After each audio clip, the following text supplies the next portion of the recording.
All right. So Great. we got multiple channels running, so this is pretty awesome. This is Um, an Great. Yeah. experiment for everyone. Thanks everyone for being here tonight. Just a bit of context: the New World patch notes have come out this evening, and a few of the content creators got together, and we all sort of agreed that it'd be a really good idea just to have a chat about them, discuss them together, and have a sort of first look as to what you'd be expecting from these patch notes. So with me here tonight, I'm BigBear QT. I'm the governor of Demise EU. With me here, I've got TheeDuelist. Duelist, do you want to give a brief introduction as to who you are? Hello. I'm a PvP guy. I do 1v1s and I played a lot of the alpha. I got a little bit ahead of the curve, and then when the preview came out, I tried to educate the player base on New World's very complex combat system. And then we did a dueling tournament and I ended up winning that fighting naked. So there you go. Yeah, so basically the Duelist is the self-proclaimed, he says, best player of New World. Exactly, Um, yeah. we've Some also other got, people say I'm the best as well, but mainly just me. well, I always think McLovin is the best. Sure. We've also got Commander A's from the New World Order show. So over to you, A's. hey. So for those that don't know me, I've been basically involved in the alpha since almost the beginning. Um, and yeah, been running a Discord with about 300 some people in it, as well as a whole bunch of kind of backroom efforts as well. So I'm also the Reddit mod over at r-New World Game. So Great. All right, and I think finally we've got McLeod, who I think is also from the New World Order show.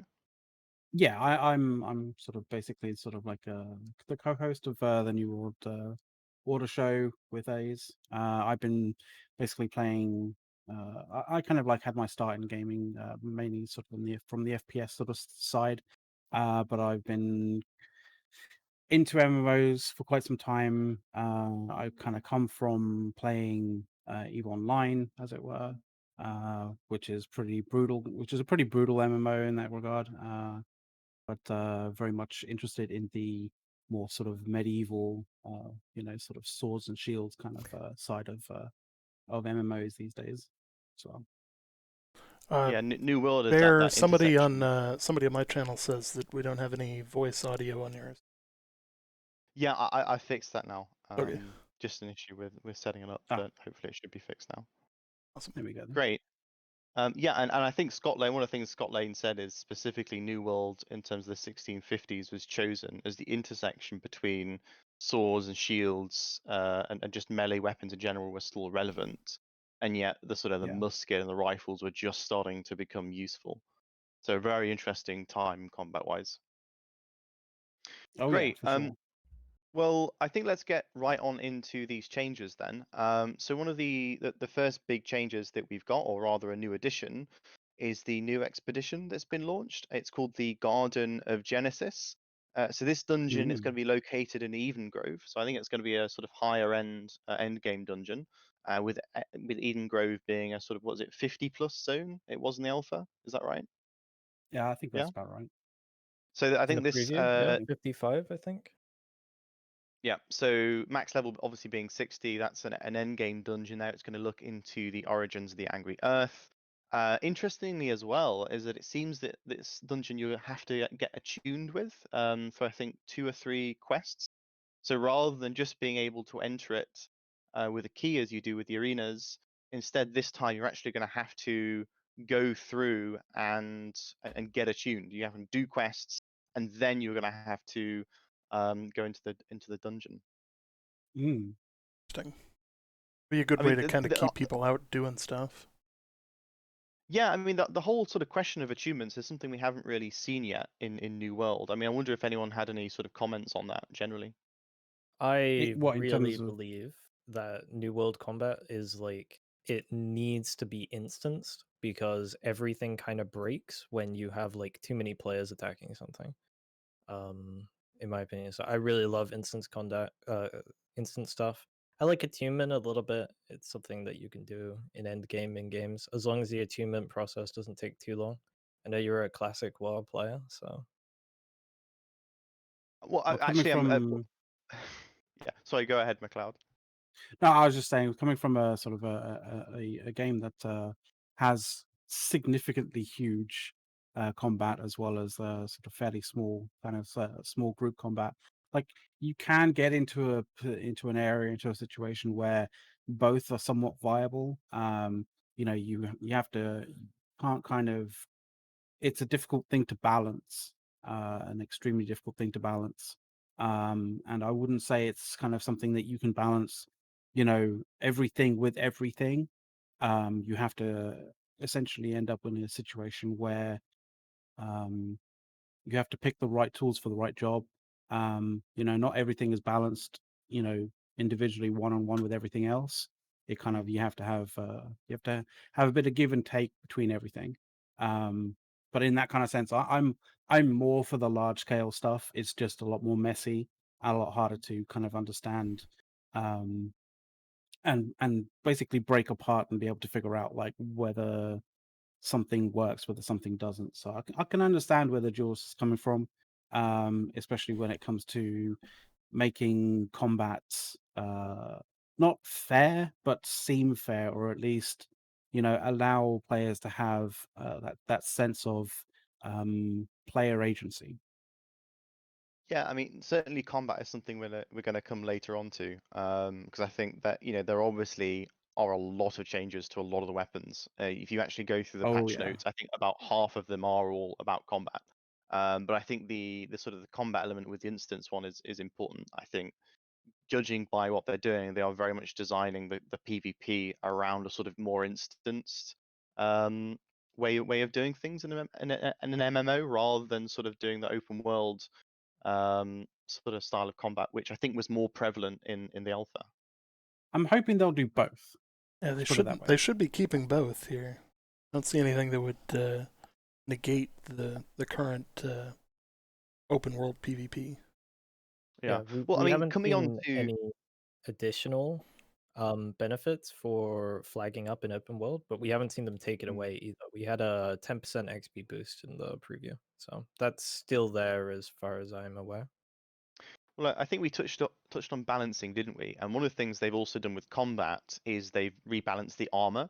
So one of the things we saw on the alpha and on the preview event is that a lot of people were mainly going for light armor, and a lot of the medium armor and the heavy physical armor, it was all being neglected. Because obviously you got the immense advantage of a much better dodge roll with a light armor. So I wondered, A's, if you wanted to sort of come in on the sort of combat changes to the armor, because they have made some quite considerable changes to the differences between light, heavy, and medium armor. Yeah, so I actually kind of like this, and it toes in line with one of the things that I had actually commented a while back on, was that there really needs to be a feeling for the glass cannon to do more damage than the guy who's armored like crazy. Because a lot of your effort, I don't know how many of you guys have actually worn a full suit of armor before, but a lot of your effort goes into actually moving the suit of armor around, more so than being able to strike with precision and strike and actually get a heavy strike in. So it does actually make a little bit of sense that the lighter armor you're going to be able to hit harder because you're going to be able to focus more of your energy on your actual weapon. Um, Additionally, I think it makes it for a lot of the bows and muskets and kind of ranged players to gain an ability to do more damage and really scale better. Because I know during the preview, the musket was very subpar for damage, and I think this will do a good job of helping buff those types of playstyles. I mean, I have personal issues with how the musket and how the bow is sort of sitting with regards to damage and sort of like DP, sort of like your heavy kind of strike. Well, not heavy strike, but like the sort of per strike damage that you do with a musket versus per strike damage that you do with a with a bow. I kind of feel like it's almost should be the opposite way around. But that's my personal opinion, anyway. But I do kind of feel like, yeah, you're if you have high damage dealers, they shouldn't have huge amounts of HP that you have to kind of dig through in order to kill them. Like, it kind of makes sense from a sort of a trade-off standpoint that if you're doing more damage, you need to have less armor, so you can kind of so you're easier to take off the field, and vice versa, right? But the issue comes with if you're doing a lot of damage, and you're doing it at range, it means that it's also kind of difficult to catch you. So there Yeah. needs to be some sort of aspects of being able to catch, or at least hinder long range, high damage players from being able to escape from things. And I think there's a lot of issue kind of with that at the moment.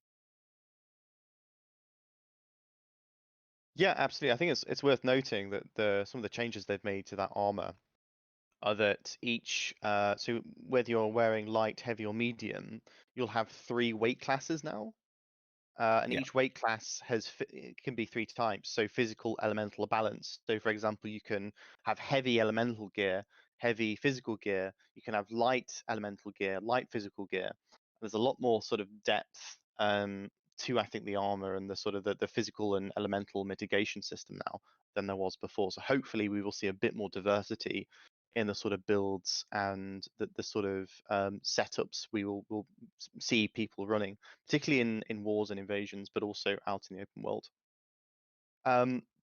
Next up, I I have a think, yeah, feeling that the armor is just kind of changed because they changed the weight limits on it as well. I have a pretty big feeling that the light armor, they changed the into medium roll being at 15 weight. I'm pretty sure the light armor is going to weigh pretty much 15.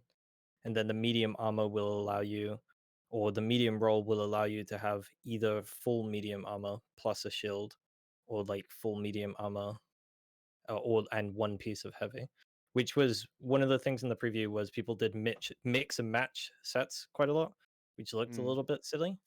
And now you'll be more encouraged to just pick one set and go with it, I think. Which is odd because there's transmogging coming, which we'll probably talk about in a bit. yeah, absolutely.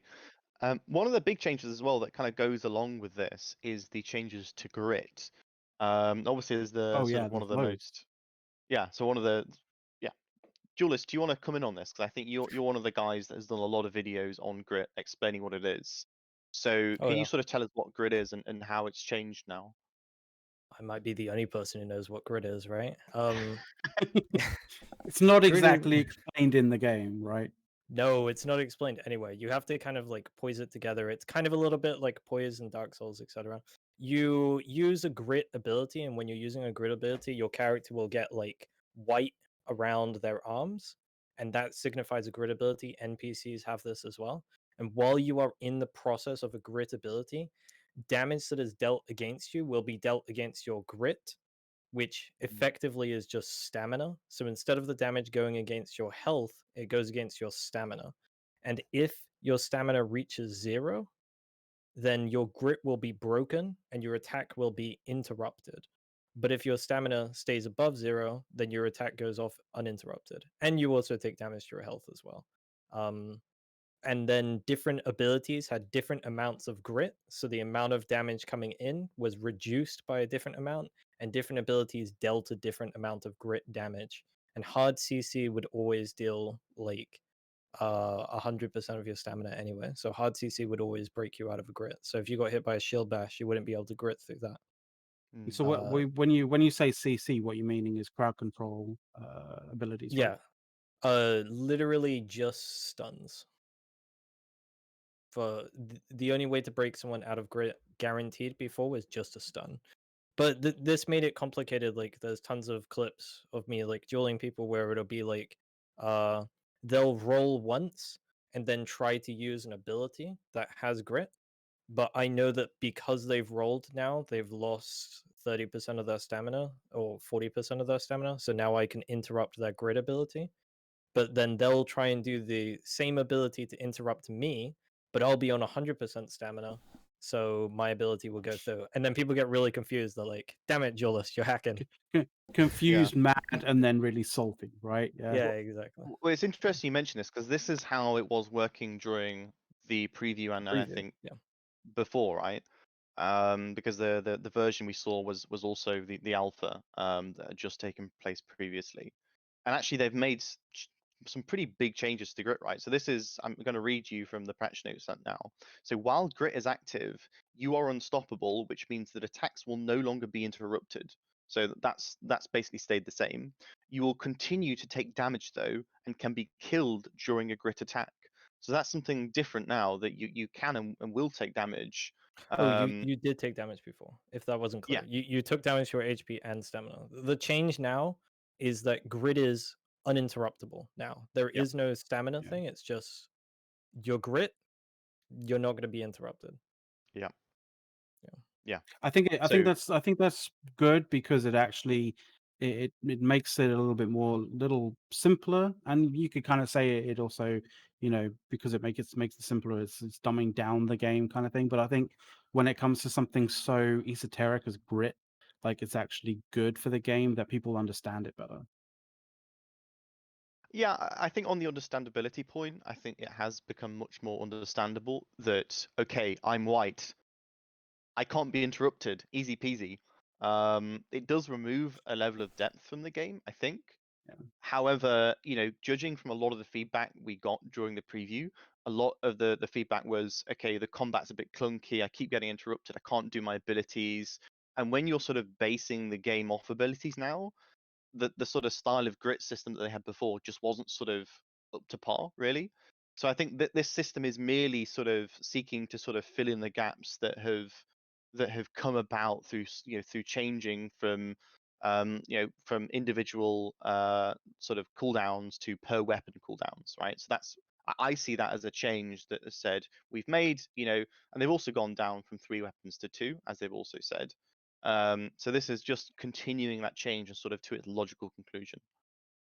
Yeah, I do think that, look, the combat in the preview had lots of problems. People did not like it on the majority of things, and the majority of feedback was about the combat either being too simple or too clunky, and they didn't understand it. And there was like 2 things that AGS could have done to address this. Either they could have given good explanations and tutorials in game to explain their incredibly complex combat system, or they could make the combat system simple.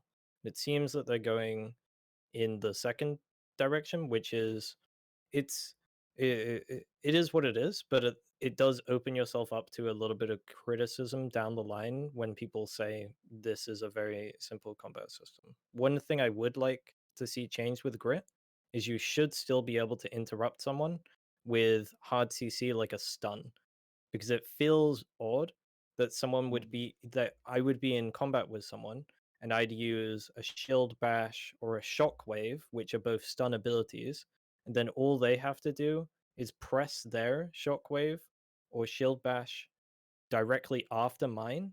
They'll grit through mine, and then I will be stunned, which feels like it's rewarding the player who attacks second or reacts to an opening later, which to me isn't a very satisfactory system. That's also a pretty Yeah. small window to react in, though. It's You really about got a to know second what's and a going half on. for shockwave. Yeah. I mean, these things, they might still change, right? I think what New World are going to be doing now is they're going to be looking at how these changes really sort of influence both sort of PV and PV combat in the game. And then I think, in terms of stuns, I do get where you're coming from. I think a lot of people who play MMOs think, okay, this guy is channeling that ability.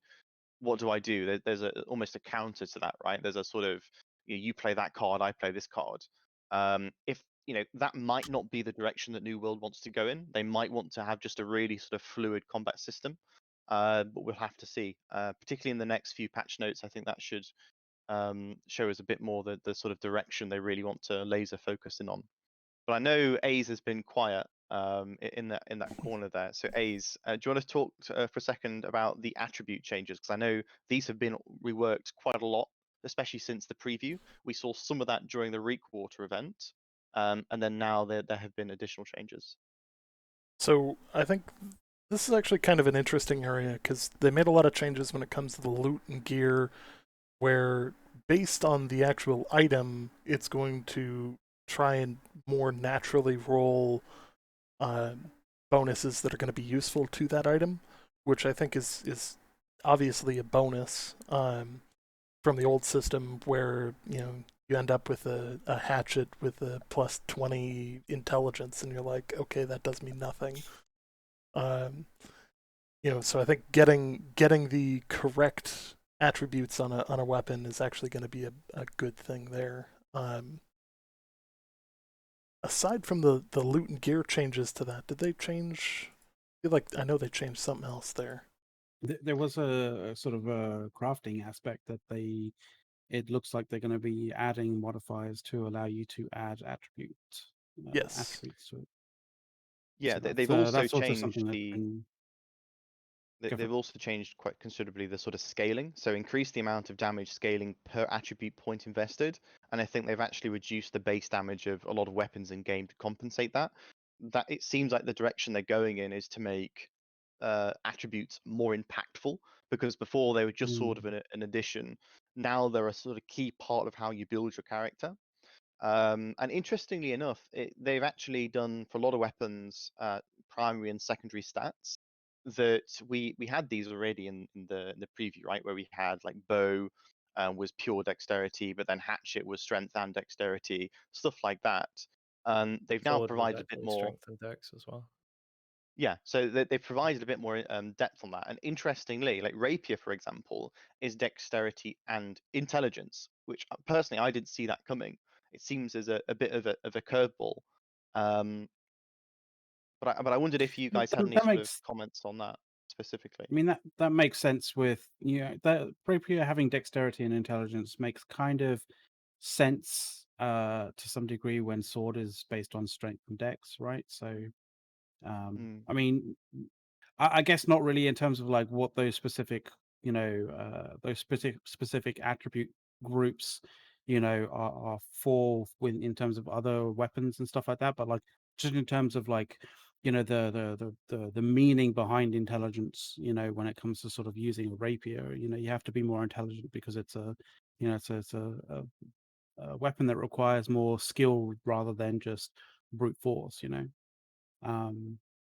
so in that kind of sense, I can understand where they're coming from with the the secondary attributes for the rapier at least. But whether that works, with regards to the game mechanics and the how it interplays with everything else, I'm not entirely certain.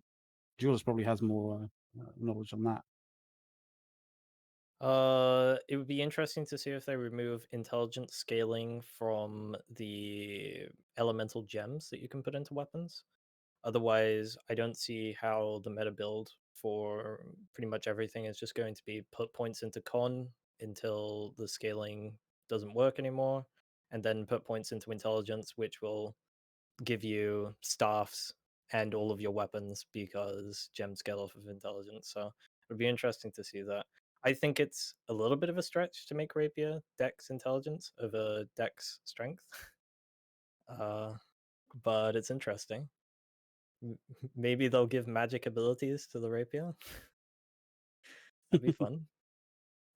Maybe a lightning thrust. Maybe the Archimedes toothpick is going to be a magic toothpick. Yeah, maybe. I think it. Right. I think it creates a good opportunity to have more diverse builds. And it kind of pulls it away from the I'm going to all in on dexterity or I'm going to all in on strength. My one fear is that they really do need to break away from what became the meta of full on Constitution and nothing else. Until it broke the scaling, as we said earlier, then whatever else you can. Which my hope is that this builds. Okay, hey, I want to use the rapier, so I'm going to need dexterity, but that also means fire staff might be a good option for me as well. As they a are second tuning weapon. Constitution They are tuning Constitution alongside everything else, specifically to be sort of, as they say, sort of like generally equal to the new damage increases. So, maybe we'll have a bit more, a bit less of a, laser focus on, pushing a lot of attributes into Constitution, and actually sort of, obviously with the increased damage scaling per attribute point, like, maybe it might be very much considered by a lot of other people that the attribute points invested in damage would actually be worthwhile. The thing is, if you're looking for a general build, like if you're looking to swap weapons or do anything that you're not specialized in, then the majority of your points are still going to go into con if it's equal with the other things, and then you'll go into another general one like intelligence. And that just depends on how much they hard cap a stat from scaling. Does that mean, like, Duelist, do you think that that the meta could sort of end up being in New World that people kind of hard shift and respec like on the fly, into new weapons, and then swap weapons out, like, sort of kind of like, like almost like time out from, like, say, I'm not talking about like, duels and that kind of thing, but like more in terms of like open world PvP. um you know they sort of time out, sort of like, pull away from sort of like the general sort of bat, like fight going on, in order to respec their character real quickly into a different weapon, and then sort of swap their weapons out and come back into the fight. Do you think The that might end up only becoming a thing? the only time I would see that becoming a thing is if certain weapons were incredibly OP. Like, let's say the bow was just needed because it's just twice as good as everything else in the game. Then you would spec into dex to use the bow, and then let's say the hammer was also like that strength. Then you'd have to spec into strength to use the hammer, etc., etc. But as long as the weapons are reasonably balanced, then I think a general build that's maybe like 10 or 20% less damage than specializing in anything is going to be better, because you'll want different weapons for different situations, especially if we look at like the balance in the preview. No weapon was like good in everything, right? Some things were much better in sieges, some things are much better in open world, some things much better in small groups, 1v1s, etc., etc. So I think general builds are going to be the meta unless something's broken. Yeah, I mean, maybe it's good if I speak from a sort of demise perspective. So this is something we are thinking quite a lot about, where we see a lot of opportunities for people to both sort of change their gear. So, for example, if you're going out in the world gathering resources, you're going to want a will PvP set. You're also going to want a gathering set. So we're going to have people sort of specialized in gathering professions. But also in terms of in wars and invasions, of course, we're going to have people swapping in and out as to what's required. There's a bill for Firestaff that's very much sort of open world PvP 1v1. Duelist knows more than anyone that there are certain weapons that are really good at like 1v1, 1v2 encounters. Warhammer, for example, is a really great weapon in like massive, group encounters where you can sort of AoE stun people. That's not that good in 1v1s, but it's really good in group scenarios. So what we're thinking is that we are going to have people sort of swapping between builds depending on what is required from them at that point in time. Maybe it depends on how expensive they want to make swapping. I think in wars you'll see people swap over to their role, but then if you're not able to swap mid war, you'll still want to have a general build, because the way you deal with people on points will be different to the way you deal with people once they've broken into your base, and like yada yada yada. You might want to swap up on the fly the amount of tanks you have or the amount of DPS you have or something like that. So a general build seems like it would be best for this. If they keep gems elemental damage scaling off of intelligence, I don't see anything beating the con intelligence unless things change. Yeah, usually the way to see if a weapon is good is if it doesn't have much AoE and and is able to put pressure on people, then it'll be good in 1v1. If it does a lot of damage when you're not paying attention, then it's good in group fights. It doesn't necessarily need to have AoE if you can kill one person and stuff. And that was what on an earlier note, like the musket was actually pretty good in sieges, because you could ping off people who were on low HP who were looking to get healed, or like moving around to different points, or like retreating and stuff. You can't do that with the bow, but the bow ironically gains a lot of damage when you're in close range, which was a little bit of an identity crisis for it. Yeah, I mean, certainly that sort of strikes to the sort of diversity of builds you can have, but the diversity of sort of builds you can have within your sort of setup for a war. That, you know, you obviously wouldn't want everyone in your 50-man team being musket, but actually having maybe, you know, 3, 4, 5 people going musket and assigning them to like specific roles within that war, like sniping people on the towers, throwing smoke bombs at artillery, that sort of stuff.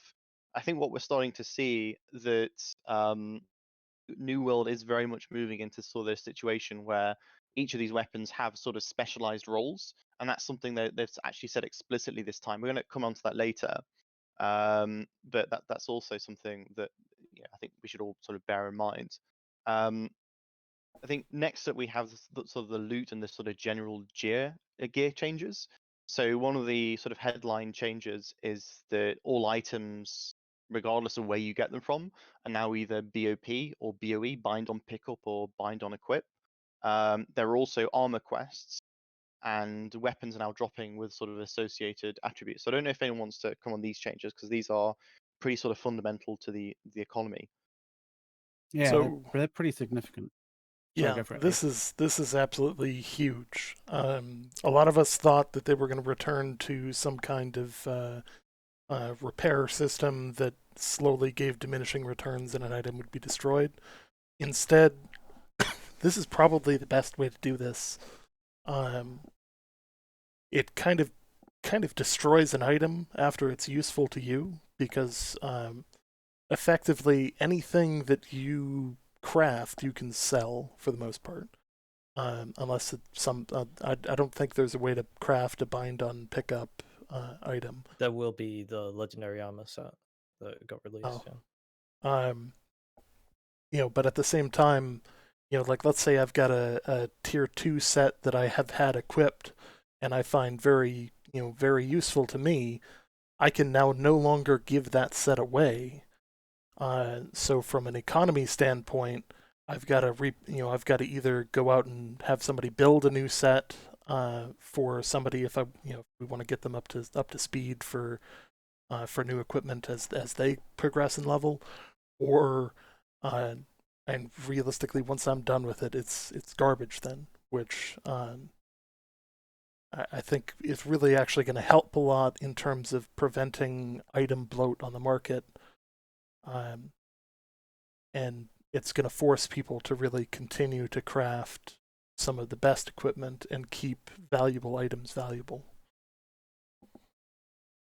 Yeah, because the fact that like it's not everything's bind on pickup, that I imagine things, the majority of things going to be bind on equip, means that obviously, crafting and stuff like that is still going to be one of those things that you can, generate income by selling, but you can also, drop for friends, drop for members of your outfit, that kind of thing, of your company, that kind of thing. So, it still helps with being able to outfit, sort of your team, your kind of your group kind of thing. So that's still going to be thankfully that's still going to be a thing. I think if they removed that, that would have been like a massive issue.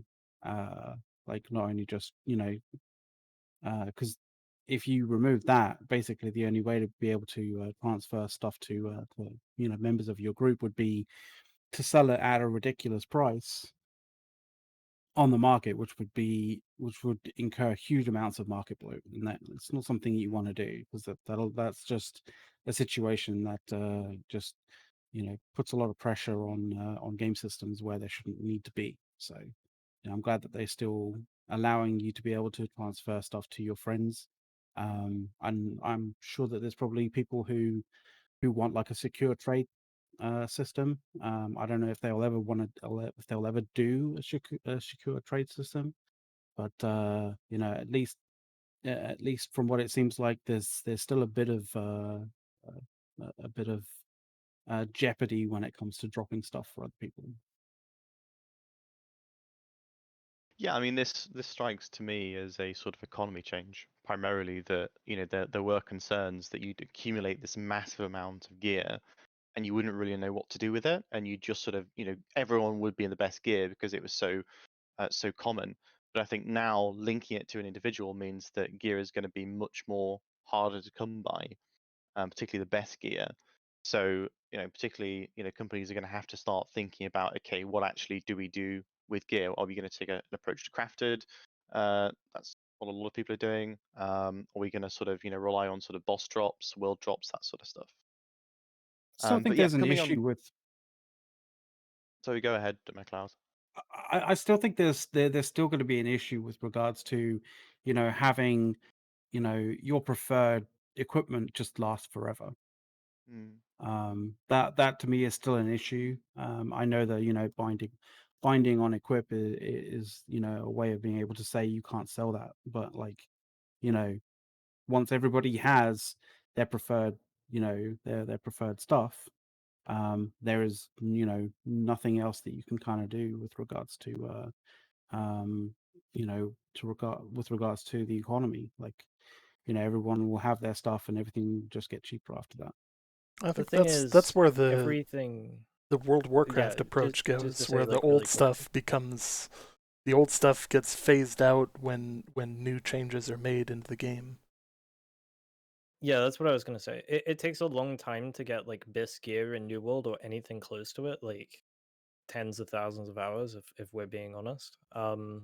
Especially if you don't have unless you've got like a crafter being fed gear, and then they can pop it out to maybe like a few players or something, but the majority of the play base is definitely not going to be in BIS gear. And if they're planning on releasing content updates every 3 to 6 months, then the new gear can come in and replace the current gear that people have, which is not a very satisfactory feeling when it's like, hey, I had the best gear in the game, but I didn't play for 6 months, so now all my gear is trash. Well, I guess that's yet to be sort of seen. I think that it could very much happen that way in terms of how you've just described. But certainly, as those new updates come through, the meta will always be changing. The best gear lists will, always be changing. I don't really see this game as having sort of best gear. I think on paper, yes. I think in practice, what you're going to find is you're going to find that people are going to find what works for them and what they can get their hands on. And there's going to be very much a trade-off to say, do I want to buy one piece that's really BIS, or like 3 pieces that are like near BIS but not exactly? That's another choice I think people are going to have to make. And I think obviously the BIS pieces are going to be incredibly rare, right? If you're on a server that isn't sort of giga ultra hardcore, maybe nobody's got BIS gear, or maybe like 1 or 2 people have 1 or 2 BIS pieces. Given the sort of variety that you can actually get in the gear now in terms of all the perks, the gem slots, the rarity, the gear score, I don't think this is a game where like actual BIS is really legit achievable. But Yeah, that's I just think my view. so in terms of best and slot stuff, like I I understand where people kind of come from with best and slot stuff, but like I do generally tend to feel with regards to the sort of like the grander scale sort of balance, that having a literal best in slot kind of item, or sort of a combination best in slot stuff to create a best in the best overall setup, it is not the best way of doing overall game sort of game balance. I tend to sort of take the stance of, if you do the rock paper scissors sort of style of thing, then you end up creating a situation where you don't just need one thing, you need multiple things. And then you have this situation where you can change up the rock paper scissor aspect of the meta that evolves in the game every so often, every 2 quarters or something like that, right? Yeah. Maybe this is a good time to start talking about the sort of crafting and gathering changes. So one of the Yeah, things yeah. that they've done is, first of all, they've added this sort of Transmute Catalyst, which I know you are all super hyped about, as I think it's essentially transmog, I right? wasn't expecting it. I wasn't expecting it. Well, like, is it worth just sort of explaining to people what actually the Transmute Catalyst is, and then sort of Yeah, maybe yeah. explaining how it works? So what's interesting is it appears to be used for multiple things. Normally, when you hear of transmutation or transmog, it's a visual change, but it looks like it's also there as an item that can be purchased from the faction shop that can also change attribute changes, so or attribute crafting modifiers. Um, so it seems to be kind of a catch-all. I would have assumed it would have been something like a way that they would start implementing skins, because we still have not actually seen what the store is going to look like. We still don't know, aside from the pre-order skins, we don't know anything about that system yet. And I'm excited to hear about that when that does come out, because I think it's going to be pretty interesting. But for now, the one confirmed use among others is the ability to change attribute crafting modifiers. So that's an interesting one. Yeah, and again on the sort of gathering and crafting, I think they've actually increased the drop rates of rare materials now, haven't they? But they've also, crucially, and this is what I really liked, this is one of my favorite changes, they've made it much more dependent now on gear and armor and like food buffs that you're using. So this was still happening in the preview event, that you had sort of look gear. People didn't really understand what look gear did. It goes back to an earlier point that Duelist was making around some of the game systems. But essentially you could get look gear that was tied to a certain profession, where, for example, botanist's look would increase your herbalist and your sort of gathering skill. But you also had the ability to get consumables like food, which would grant you buffs that would also increase your sort of look that you would get. And so now that is a more sort of important factor in gathering now. So instead of sort of being a jack of all trades, just going around picking all the flowers in the world, now it's like you can do that, but actually the best way to do that and the most efficient way to do that is to have a full set of gear for that, crafting or gathering profession, and have the right buffs associated with it. So that's also something that players are going to have to start thinking about in terms of, okay, I've got some woodcutters look. Do I give that to the guy in the company that's the woodcutter, or do I, take it for myself and build the offset? Or, I really like that change has made like gear decisions and player decisions more impactful. Yeah, it was always very impactful in the preview. Even in the preview, right? You could, if you stacked all of the mining gear and the mining food buff, you'd get a tier 5 gem from every orichalcum ore you mined. Whereas if you didn't have these things, it's like a 1 in 20. And I would just make so much damn money because I'd spend like 5 hours mining, and it's like, huh, got 500 tier 5 gems. How much are they on the market? Ooh, 40,000 each. Haha, guess I'm done for the rest of this. You've Hey, given up your gold farming method now, so. Yeah. I But don't yeah, know. there There's are been those many little times where things. I've had like millions of gold just because people don't know how impactful these buffs are, but they do. They've always mattered a lot. Yeah. Mm. I think a lot of people are just too lazy to change sets of gear. They just assume, Yeah, oh yeah, I'm just gonna go out and wear my Sunday best, and it's like, no, like you should really, like, if you're going to go skin, you really should have equipment that's for skinning. If you're gonna go cook, you need to go put on your chef's hat and apron and go to town. Like, there will be substantial bonuses for actually making that effort. Well, I think there's a lot of potential here, right? That New Mhm. World should be looking at in terms of making some zones like permanently PvP. Imagine if you're a gatherer, you can only get certain tier 5 or calcum veins in certain locations, and that's a PvP area. You look around, and somebody's hidden behind a rock and they're stealthed. They're crouching on the ground, so you can't see them. But then you change gear sets, you start the gathering, and then somebody snipes at you, duelist is doing his mining, and somebody wants to 1v1 him, and they're streaming, and they're showing him up because he's unprepared, he's in the wrong gear. I think there are a lot of game systems like that in the game, as we've just discussed, that would work really well in a sort of a limited PvP setting. Like now, in terms of what we've got, it's all zones are, you have to be PvP flagged. But in terms of crafting and gathering, there's basically no risk and reward there in terms of PvP. You can just get the best gear, run around, avoid mobs. But if you had to sort of make the decision as to, okay, when do I change gear? How do I do it? Do I clear out this area first? Making putting those decisions on the player and asking them, to make sort of really impactful risk and reward decisions is a really good way they could do that. And I think it's something in terms of like PvP zones. It's something that a lot of people have been calling out for since the whole sort of full loot PvP change. See, I kind of feel in that regard that, like, when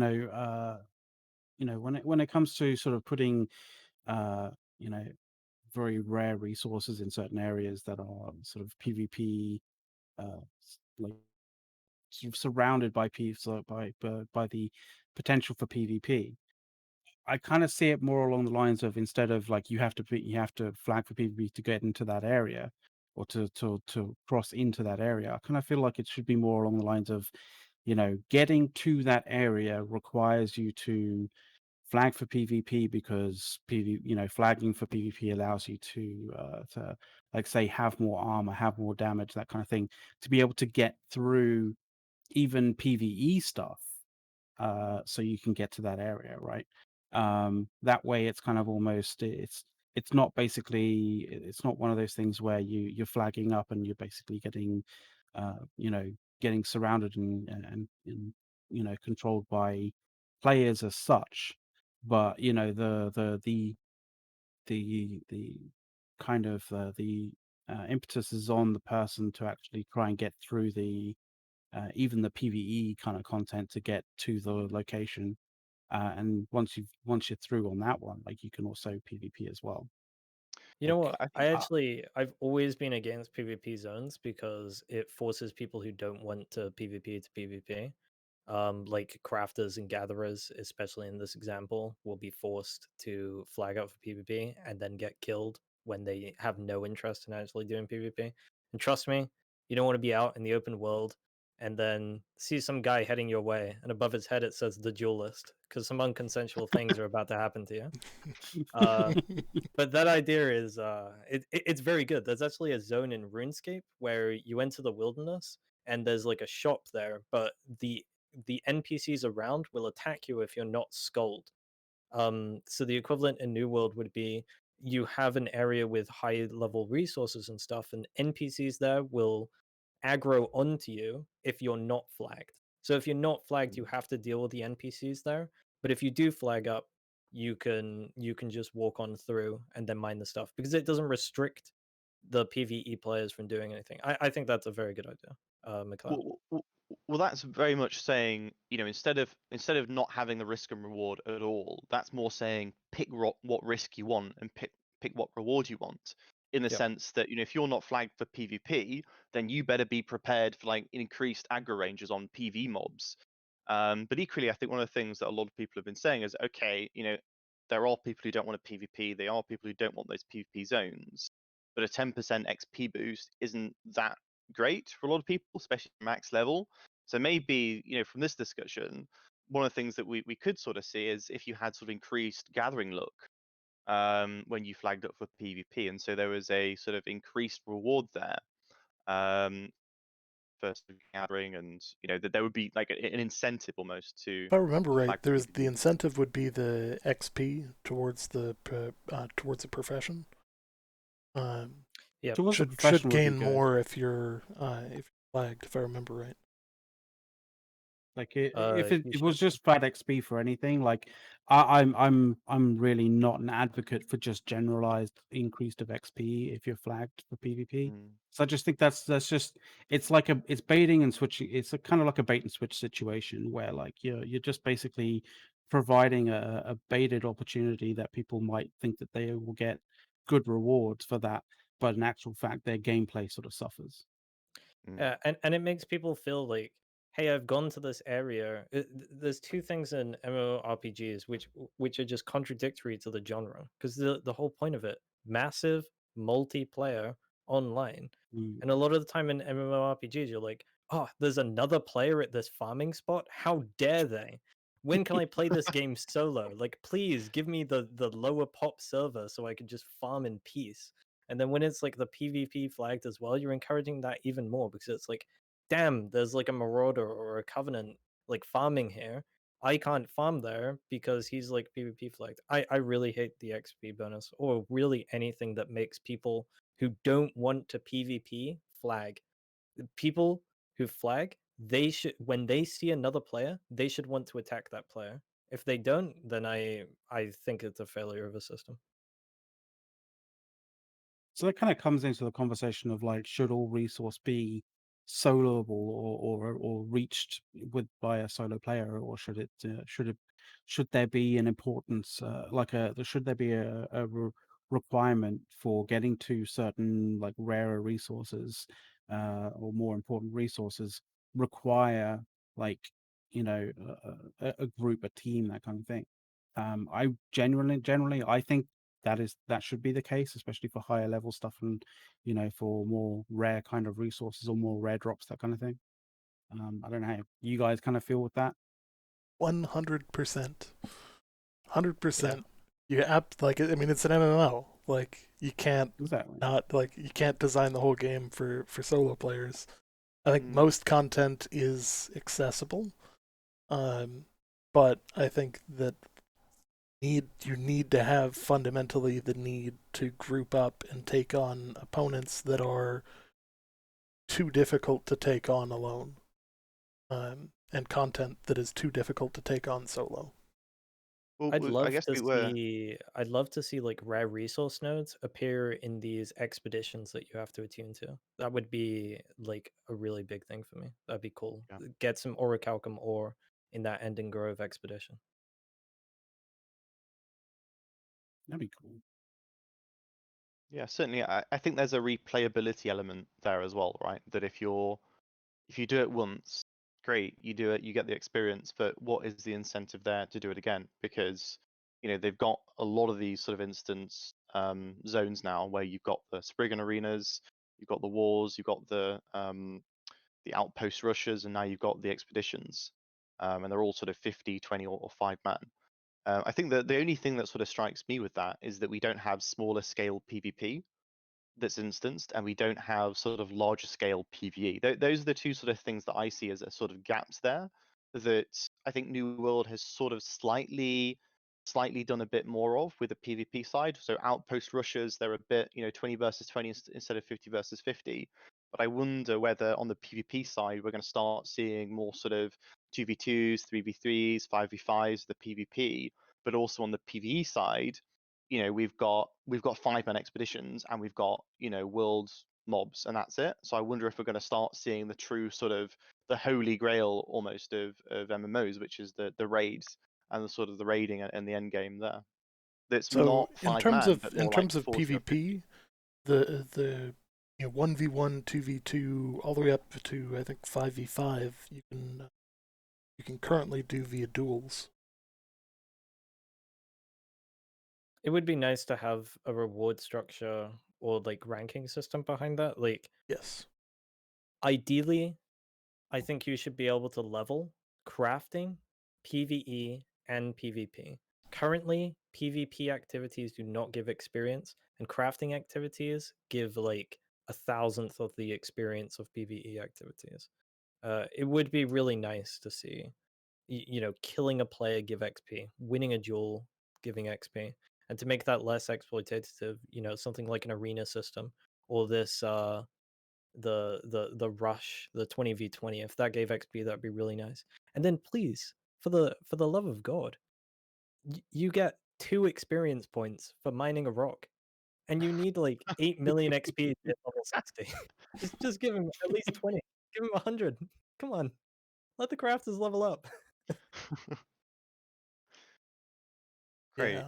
All right. Well, one of the really big things of this update. So, personally, I think this update is misnamed, right? So instead of this being the sort of the Empress Zhao update, this is really the combat update disguised, because more than half of this, half of these patch nodes go really into a lot of depth, more depth than we've ever seen before in any set of patch notes, onto how they are changing each and every single weapon in the game.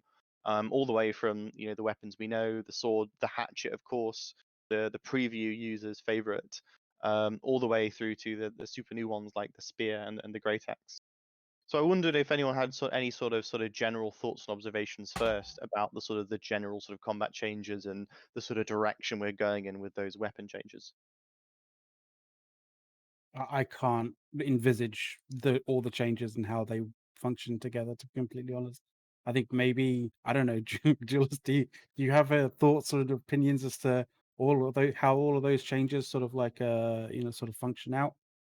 Yeah, I can say some general things. So it's become a little more simple with like the grit changes, and that will affect like a lot of different weapons in different ways. They've increased the damage that abilities will be doing. Um, so light and heavy attacks, if anyone was using them at the moment, should be slightly less impactful. And then it seems that they've taken a lot of the slower abilities in the game and they've made them faster. And they've taken out a couple of startup frames and ending frames from weapons as well. So they're really making the combat significantly faster right now. Which should have perhaps an interesting feel on it. I'm not exactly sure where that will go or if people really wanted the combat to be faster, but it should be significantly faster from now. Stuff like Shockwave, which was an ability that you see it, you can probably finish your attack and then roll afterwards. They've said that they've tuned up the speed of that so that it's faster now. Perhaps if you're in an attack and someone reaction shockwaves you, then it's going to go off. But these changes do make the combat much more reactionary than proactive. It does seem that if you're a proactive player, if you want to be the aggressive player in PvP and you want to attack people and they're paying attention to you, you're going to have a bad time because they're just going to use one of their unstoppable abilities and then you're gonna take damage for it, assumably more damage. But this will also make group PvP a little bit more fun and interesting because there'll be more abilities going off all the time, and it'll be harder to pay attention to what you're doing around you. Although I would say that like for most players, the wars were very stressful, and it was hard for them to keep track of 20 players around you using different abilities all the time, and now that's going to be significantly harder. I think possibly speeding up the combat gameplay is also going to help with the people considering or sort of having the opinion that the combat is kind of clunky, right? So that might help with that. There was also some changes to God, where is it? Changes to sort of potions and stuff like that, like sort of basically the sort of utility items and how fast and how often you can use those because they're adding cooldowns to it as well. Yeah. I think Is it 30 that's a seconds positive now for change. the potions? Yeah, it's Health 30 potions, seconds for 30 health seconds. ones and regens. Yeah. And I think that the sort of debuff ones were like 10 seconds, and if I remember correctly, the haste potions, which most people I think didn't see in the preview or didn't know about, but a few people did, are now down to a minute. Yeah, His there's something versions that you were would end very up cool getting. to pop all the time. Yeah, That was some good stuff. I enjoyed them. I enjoyed them in Wars. Yeah, you generally. I didn't see them anywhere else. Like I saw them in Wars for sure. Like you could buy them in the armory. They only existed in Wars, yeah. Oh, okay. Good. It was fun though because you could pop a haste potion, you run at like 3 times the speed as everybody else. You go up to like their artillery, you shockwave people out of the artillery. You pop another haste potion, you run behind a tree, and people are looking around like, "Who shockwaved us? What's going on?" You just keep popping them. Some good fun. Well, now you can't. Now you actually have Yeah, to deal with the fact that like people know that you just shockwave them out. So yeah. Well, we'll see what happens. Maybe they run away. Yeah, I mean, I think the sort of general comment I have about the patch notes is the combat is much more fluid. And I think that strikes to a lot of the feedback that we got during the preview event, that people picked up the game, they were new to it. A lot of people were new to real-time action combat as well. This is the first time that anyone was playing a sort of Dark Souls-esque MMO. A lot of the MMO community, it's used to sort of the tab targeting, the sort of charging up your abilities, the abilities to be on cooldown. It's a very sort of, there has been that sort of standard in MMOs, and that sort of predates New World. It kind of is a feature of the sort of late 90s, 1990s, isn't it? And that hasn't changed. And now this is a sort of new generation of MMOs that are coming through, and people are sort of, this is their first sort of attempt at sort of getting used to real-time action combat. And it was clunky because because they're sort of Dark Souls their style of combat. It works really well in sort of 1v1 situations where you're 1v1ing a boss, because your attacks are more sort of well thought out. As Duelist was saying, you have to actually think and plan in advance. That, I think from an MMO community, I think a lot of people didn't get that, and I think it was almost a bridge too far in some senses, that you had to sort of either teach people, as Duelist was saying, to get them to where they needed to be, or you needed to bridge the gap, right? To reduce the sort of the difference in between where they were and where they needed to be. And that was the reason so many people were saying the combat is clunky. And a lot of these changes, they seem to me as if they are reducing the stuns, they're simplifying the grit system, they're making it so that if you're in a war situation, you aren't going to get, stun locked and staggered to death. You're going to be able to use your abilities, you're going to be able to run away, you're going to be able to, use a lot of the sort of the base MMO systems that people are used to. So like, there are much more sort of abilities now that increase your movement speed. So the Great Axe, for example, we've seen one of those abilities is that you have I think it's a 30% movement speed when you're running towards somebody. So rather than sort of being kited to death by a ranged person, um, instead now, I know Julius is making a face there, so I'm sure he's gonna come in on this after. But it just seems to me as if they're taking the feedback and they're saying, this is what we think the combat is like for an MMO community that's new to real-time action combat. Yeah, I think it's disappointing that these patch notes weren't, hey guys, we realized we have no tutorials or explanations for anything in the game, and we're adding these. Would be a much nicer thing that I see. I'm not 100% sure if all the passives on the Great Axe are public. um I can't remember exactly what was on the announcement thread when they had the Great Axe, so I'm not 100% sure. But they have changed around like a lot of passives on weapons and stuff like that, and it seems like they've given more movement options to the melee weapons, which was a huge problem in the preview, where all the good movement options were on staffs and bows. Yeah. Which obviously seems like a little bit silly, right? Like a bow, when they roll, they gain 40% extra movement speed. How are melee players meant to catch up with the bow or the speed of light on the staff? And Mm. that stuff's being Talk- changed now. And talking of that, because it was a very used sort of ability in the preview for sure. I had to double check this because I hadn't gone through every single one, and obviously the live staff is right at the bottom. But it seems that they've removed the speed of light, and they haven't added a variant of that in a different name. I mean, they've got splash of light, but it's got nothing to do with, like zipping you in any particular direction really quickly. So, thank God for that. it gives you 30% movement speed for 3 seconds now. Is what it Yeah, but does. that's Yeah. there's a big difference between that and the speed of light perk that we know from the preview. Big difference. One of the massive problems with New World for open world PvP, obviously this isn't really a problem in organized PvP, everybody moves the same speed. So it's impossible to catch up with someone who's running away from you. So I think passives that give you bonus movement speed running towards an enemy are like really, really good.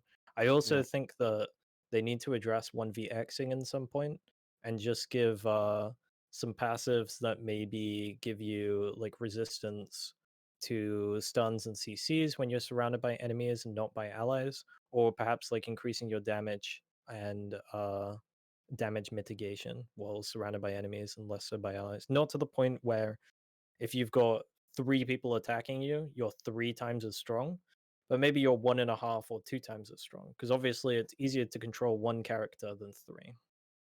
Mm. It would be very nice to get those. There was something really Yeah, I'm tertiary gonna go that with the you no on that touched one. on. No? You don't Nope. want it? No, I just don't. One person. If you can beat them off on skill, if you can beat 3 people on skill, you can beat them on skill. You don't need additional buffs and anything to take on more people. I think it really depends Well- on the time to kill. Like if it takes you if you need like 30 seconds of hitting someone to kill them, then if there's 2 people, the other guy can just heal them while you're spending your 30 seconds trying to kill that guy. But Yeah, if the time to that's the kill is benefit of like working as a team. It's an MMO. yeah, but then there is no skill that can succumb the factor of extra players. Well, there's I, teamwork. I Yeah, there's teamwork. That's the skill. no, I mean like, there's no skill that have can friends. subvert like, more No, people. I think he's There's talking no way about to like win on the one actual. side, you know. Don't worry, Yeah. Duelist has Unbi. He'll be fine. Yeah, it'd be okay. Um, Unbi, Nick, Amarson, we could just run around 4 people, kill everybody. I mean, think there's. certainly for I think me. Yeah, go ahead, McLeod. no. I was going to go on to a completely different topic, actually. To be honest, so go for it. I was just going to talk about one of the weapons that was really bad in the preview that actually now looks really interesting, and that's the musket.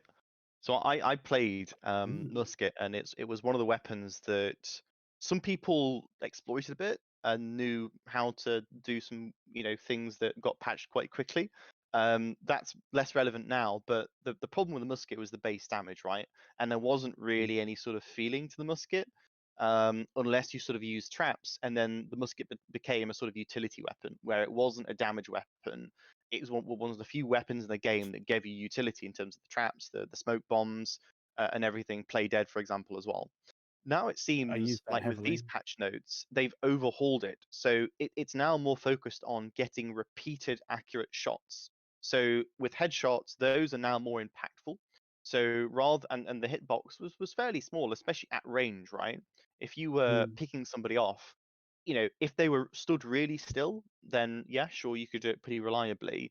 But now it looks like what they're doing is if you get those shots repeatedly, if you have that high skill cap, then musket might be a weapon for you, because if you can repeatedly make those headshots, if you're a sort of a really FPS orientated player that has really sort of great no scoping 360 skills, then the musket actually sounds like a really, really good weapon, because a lot of these changes really sort of make it into a much more sort of fluid weapon. And to me, this kind of strikes as something I was saying earlier. A lot of these weapons now have a theme. They have a bit of a personality to them now. That you saw that with a rapier, for example. You saw the rapier was around bleeds and sort of a melee counter weapon. You saw the hammer was very much around AoE stuns, and just sort of moving people around with the weight of your hammer. It seems like musket is very much getting those repeated sort of shots, landing your mark time in, time out, and that's how you get the most out of the musket. I find that almost counterintuitive, because if you kind of look towards history, so historical kind of context, like the weapon that was used in terms of like volume of shots, right, was essentially the bow, right? You never used a bow as a hard hitting kind of weapon, especially against armor. Like you fired a bow against someone who was wearing a suit of armor, it wasn't going to go through it. But like you fired a large volume of shots, and basically the ricochets of that would go into sort of exposed areas of sort of someone who was wearing armor kind of thing. And so Mm. I always sort of saw the whole musket and bow sort of interplay. That the musket should be the one with the high damage single target, Yeah. takes a long time to reload sort of thing. And the bow is like a low damage but high volume, high rate of fire kind of thing. That's I how I kind of saw it. But it's almost like they're doing the opposite of that. I agree, but one of the difficulties is if you're trying to balance the game around wars and long scale PvP, like musket's very strong. Um, even without like significant buffs, it's very, very strong. Even if it did like 20 or 30% more damage. The reason being is because if you're not paying attention to a musket user and they're headshotting you're gonna take a lot of damage. Depending upon what you're doing and how many buffs they have going and if they're using their power shot and how many multipliers and etc. etc. etc.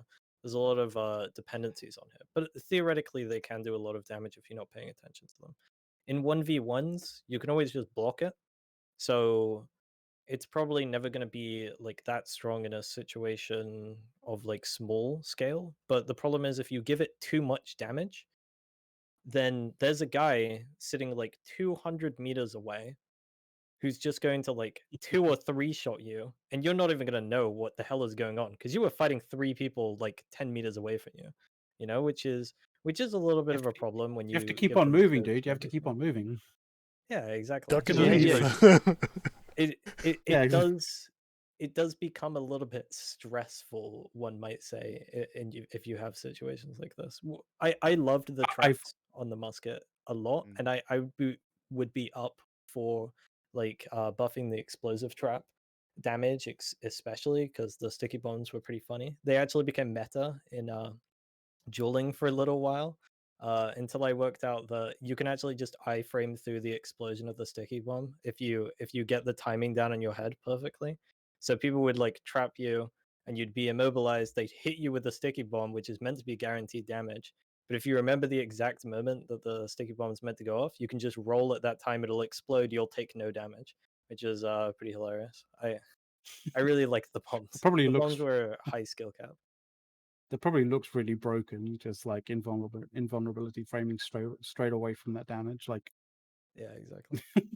There's no like indicator on your screen that tells you when you've got to do it or anything as well. So it was like a genuinely hard thing to get the timing down. But once you got the timing down, there was literally nothing the musket could do to damage you in a 1v1, which will still be the case here because you can always block the damage. I think it's a little strong if you up the damage too much to people who are unaware. But other than that, it is what it is. I liked how it was a finisher item. I wouldn't mind if instead of increasing the damage everywhere, they said you do extra damage against people below 50% health or 25% health, something like that. This is where, like, I think that this is supposed to be a direct counter to the Constitution meta. You know, by giving damage dealers more damage, you're effectively easier able to cut through tanks, which have been prevalent in the preview. This might actually be enough damage that if you are good, add in, skill shots, add in, all of these other bonuses, you might actually be a really large impact on the battlefield. And rightfully Maybe. so. They did just buff tanks quite considerably in the armor change, so maybe they have some other plans for reducing time to kill. Would be my guess, because I don't think that the armor change with the preview time to kill would make much sense.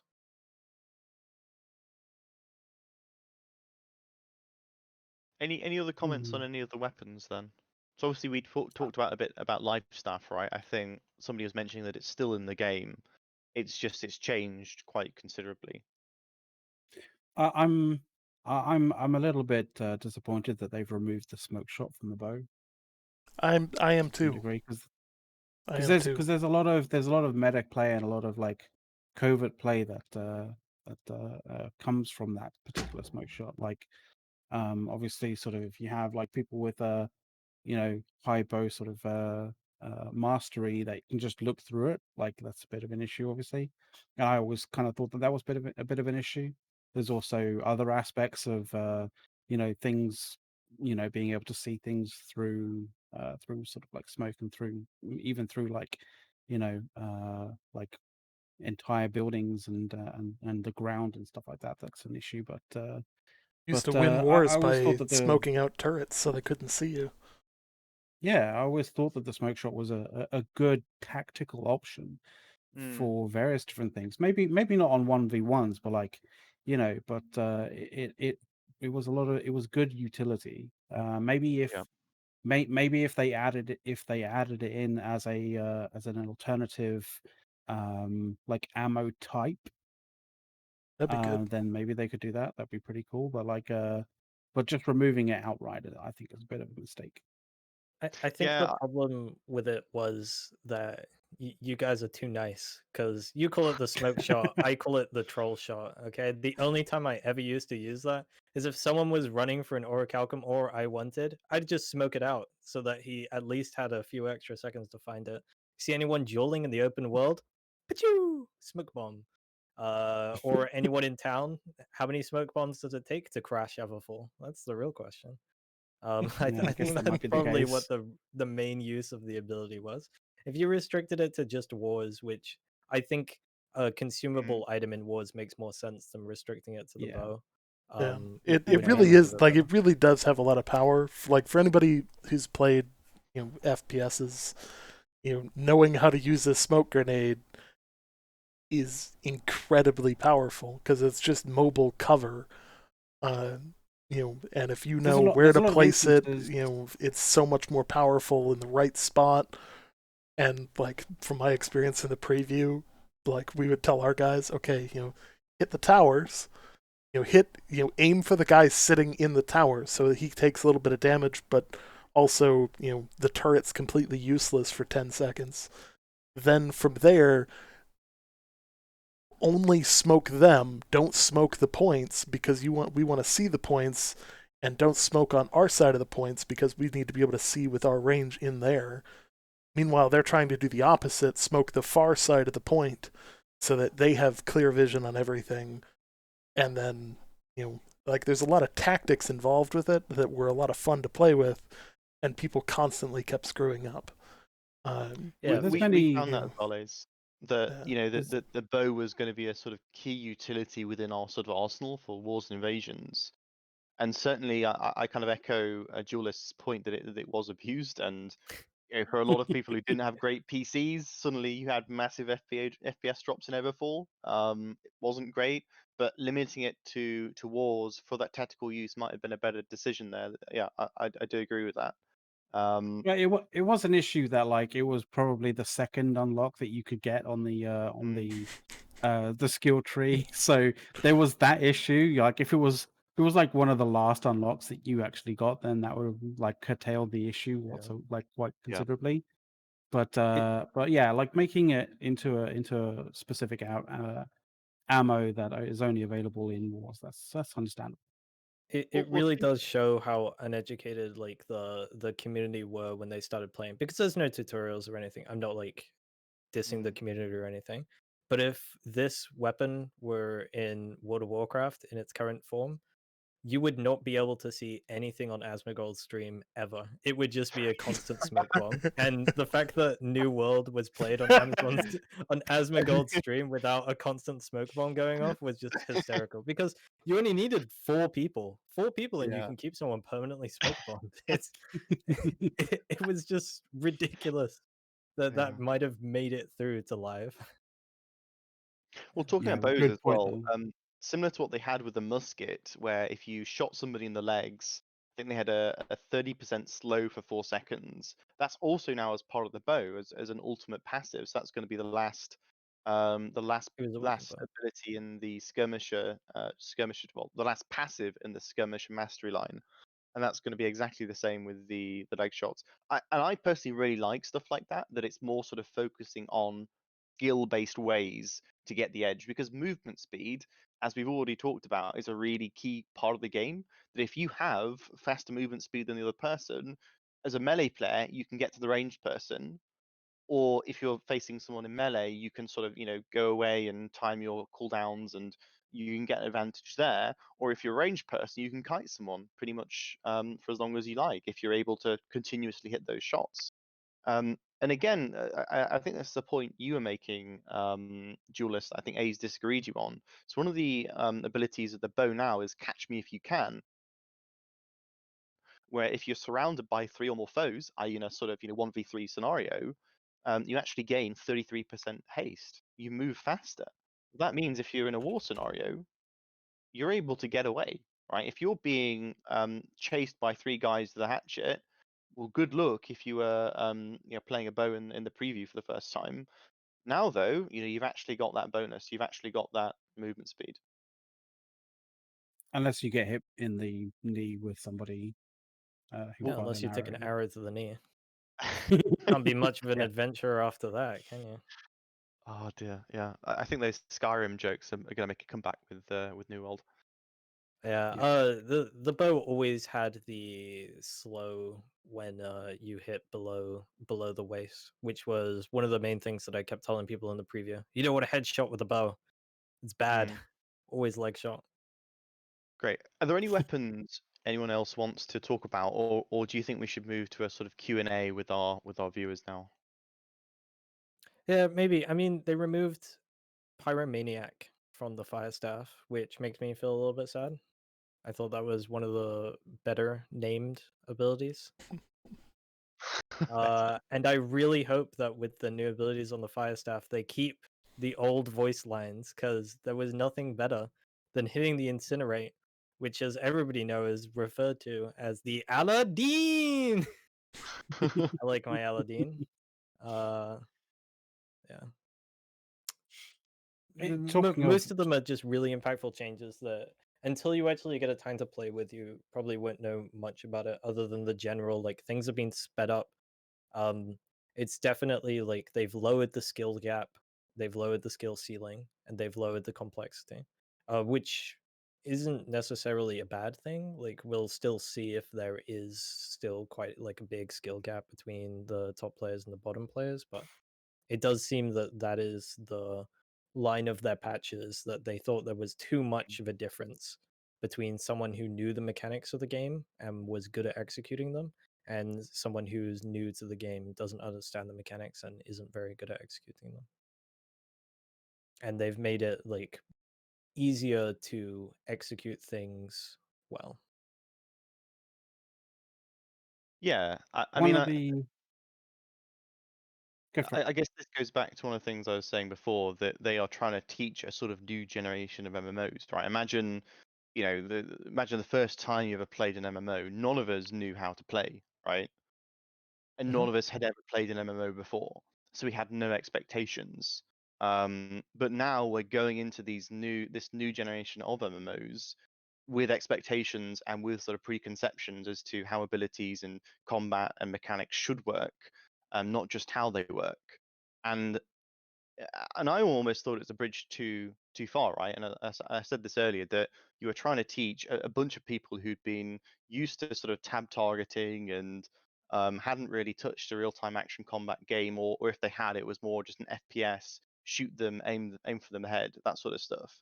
And to then sort of move into a situation where, okay, you've got all these systems that you're sort of familiar with in terms of crafting and PvP and wars and invasions and stuff like that, but you've got a completely different combat system. You've got a completely different way of reaching your end goal. And for some people, that sort of gap was maybe a bit too much.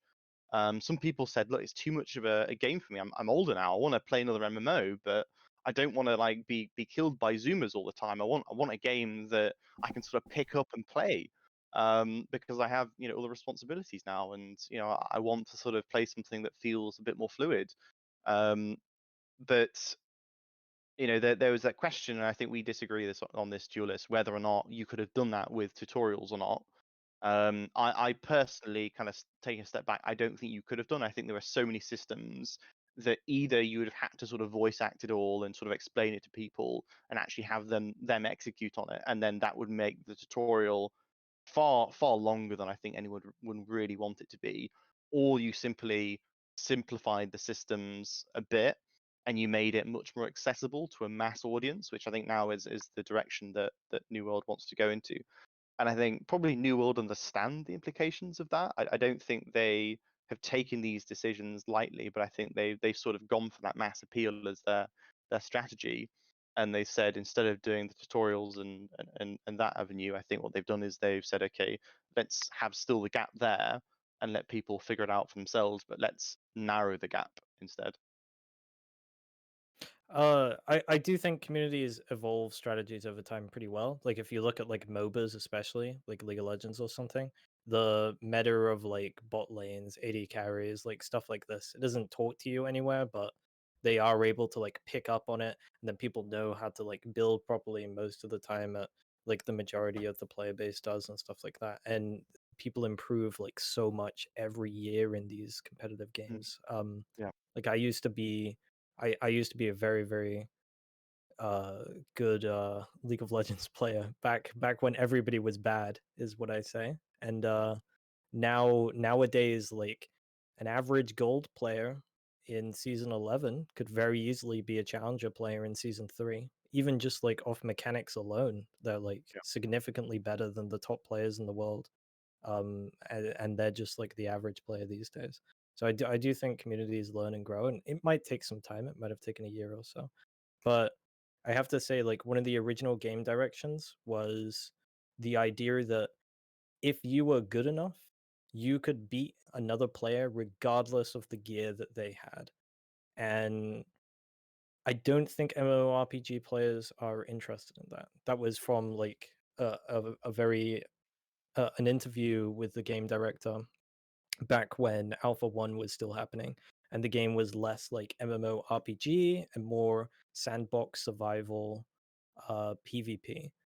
So I Yeah. do think like a changing game direction there and making game more important was it is something that they probably should do. But it was nice that like in the preview I was able to win like the dueling tournament against literally the best 1v1ers in the alpha, Mm. playing naked without gear, like on skill alone, because all the damage was avoidable.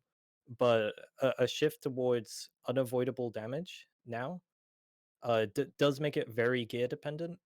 And although this is more comforting for MMORPG players, I the more you change the unique combat system of New World to combat systems that are more prevalent, like tab targeting or fake tab targeting and stuff like ESO and Guild Wars 2, the more you've given away your unique selling point. And they might have the research to say, hey, our unique selling point of real action combat, like, that wasn't good. This is just going to make people not buy our game. But if you want to compete with a game like World of Warcraft or ESO, who has like 10 years, 15 years of development on you and 10, 15 years of content on you, you're also going to be in a really, really tough place as well. Yeah, I think on that note, we should probably move to questions from our viewers. So to you A's and to you Duelist, if you've got anyone asking questions in your chat, please just do blurt them out on stream, and we can sort of discuss them. What do you got, Ace? I don't have any questions at the moment from chat. Any questions about the patch notes, guys? Anything at all? I don't have any questions about the patch notes, but I have a couple questions that I ignored. One guy in my chat asked how about additional damage for hitting different enemies in a period of time, only effective if there are fewer allies around you than the number you hit. I think stuff like that's good. I know me and A's disagree on this, but I think there should be options for people who prefer to play solo or with less players to compete in PvP in the open world, and I think that it leads to a healthy open world.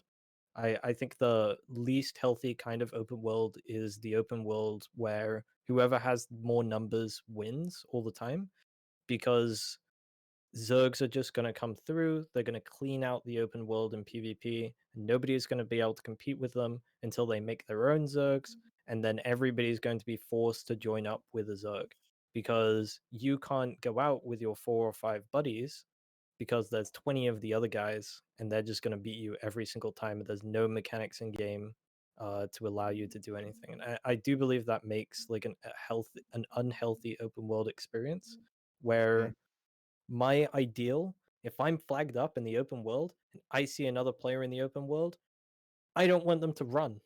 That's the last thing I want. I want them to fight. But if you don't have like 1vx mitigation and there's 3 of you, one of them, you know what they're doing? They're running away. If you give them some way of fighting, not on an equal playing field, but a little bit closer, then maybe they'll actually fight you, and you'll have a better experience at the end of the day. Oh, that happens in every game, though. I've TSO has some experienced that quite a lot. I've experienced that quite a lot in a massively multiplayer FPS game you guys might have heard of called PlanetSide 2. Mhm. And that is very much a game that is based around sort of zergs of groups just like basically converging on areas constantly. So I do have a question in the chat. What is the creator program? So Well, you are the best person to answer that question, Ace. Is that You- the answer? you know Or I- just straight up? ironically, I know exactly how to answer this. So the creator program is a sign up and you're in. They will support you by giving kind of drops of information, of pictures, of assets to use on stream. A number of the assets that you see on the stream here are actually from Amazon Games, and they distribute those across actually all 3 of our channels. I think we're all using assets out of their asset pack. You know, basically, it's their way of helping support creators. It's their way of, helping promote your content that you make to the masses. And helps them showcase their game through you, and mutual benefits and all that. It's a good system. There's a couple of caveats to it. In eventually, at some point, I'm going to have Greg on to talk about the creator program. We're still trying to schedule that out. But yeah. Yeah, so Greg is a New World developer. Hopefully on one of these Community later manager. streams. Is he? Oh, yes. Sorry, he's a community manager. That's correct. Hopefully on a future sort of stream, we'll be able to talk to him and exactly as we're doing now, have him as one of the participants and viewers watching the streams will be able to ask questions. I have a few questions for my chat as well. The first is around the social distancing skill, which I think is really a tribute to 2020, isn't it? So this is a this is a hatchet ability. Of course, it's a hatchet ability. Throw an axe and dodge backwards. Yeah, I think that's probably what happened in 2020. We wanted to go forwards, and then we ended up going backwards. I just wanted to sort of raise that as an interesting point, just as a little Easter egg they've put in there. One really good question though is really I guess more for Duelist, and it's from Nevix, who I think some of you guys might know as the Overwatch player. And he's asking if you guys think intellect and or intelligence and constitution is going to be viable for every weapon. Yeah, that's what I was saying before, that like intelligence constitution will be the general build, and I believe it will be the best meta build. You'll have some people running specific weapons and stuff that might want dex or strength or focus, especially like healers might want focus and stuff like that. But as long as gems are able to be put into your weapon, and at least 50% of the damage can be scaled off of intelligence, then you're gonna see people running Constitution Intelligence, because if you're in a war and they bought a few more mages than you thought they were going to bring, you want to swap a couple of people over to bows or muskets to be able to deal with them. If they brought everyone in tanks, you want to be able to swap a couple of people over to be able to deal with that. Like, you want to be able to react to things on the fly. When it comes to PvE, there are different weapons that are good in different situations. There are different elements that are good in different situations. Like, that build is the what do they call it? The dark build from Dark Souls. Apex will be the apex build of the Yeah. the whole game, essentially. Yeah, it's not going to be the best build in any situation other than using a fire staff, but it will be the best build for all situations taken together. So it'll be the most used build, definitely. So as a sort of, hybrid jack of all trades, you'd say going sort of con and int is actually a really good move because it allows you to sort of adjust and swap your weapons on the fly. I think people can understand it from a constitution perspective. Obviously, constitution gives you flat health. Maybe some people in the chat won't understand why you're saying intelligence, though. Can you talk about that? Sure. So weapons have like sockets on them that you can put gems into. Gems you go out and get in like from gathering mostly. You get them from mining, and then you have to use a crafting thing, stone cutting, to actually make them into something useful that can be socketed into weapons. One of the things that you get on weapons is you've got elemental conversion gems, which convert a percentage up to 50% of the physical damage to an elemental damage or to magic damage. And that elemental / magic damage that your 50% is being scaled off of, that scales off of intelligence. So you'll end up with something like 10 to 20% less damage than just going into strength on a strength weapon by instead going into intelligence. But it will go onto all of your weapons that you have these elemental gems in. So it's a very good generalist build just to scale off of everything.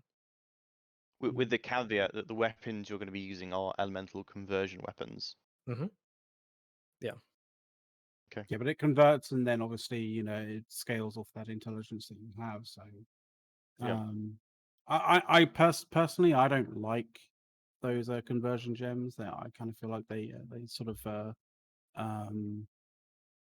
they short circuit the idea of having, sort of like a rock paper scissors sort of situation going on. But I kind of feel like, there still is that opportunity of being able to react to the situation, by being able to essentially maybe change your loadout, change your weapons, and respec your attributes on the fly. And the fact that you have a limited amount of that respecs will sort of require. I think they require money at the moment. I They kind of required I money in the feel like, preview. yeah. So I think if they changed that to something that was that had more of a sort of a restriction to it, so say something like Azeroth, I think having that restriction in place also means that like you have that sort of restrictive ability to only be able to do it a certain set amount of times. I think that would be useful. Yeah, I think you can circumvent the elemental damage conversion gems by just giving gems that do something else in weapons as well.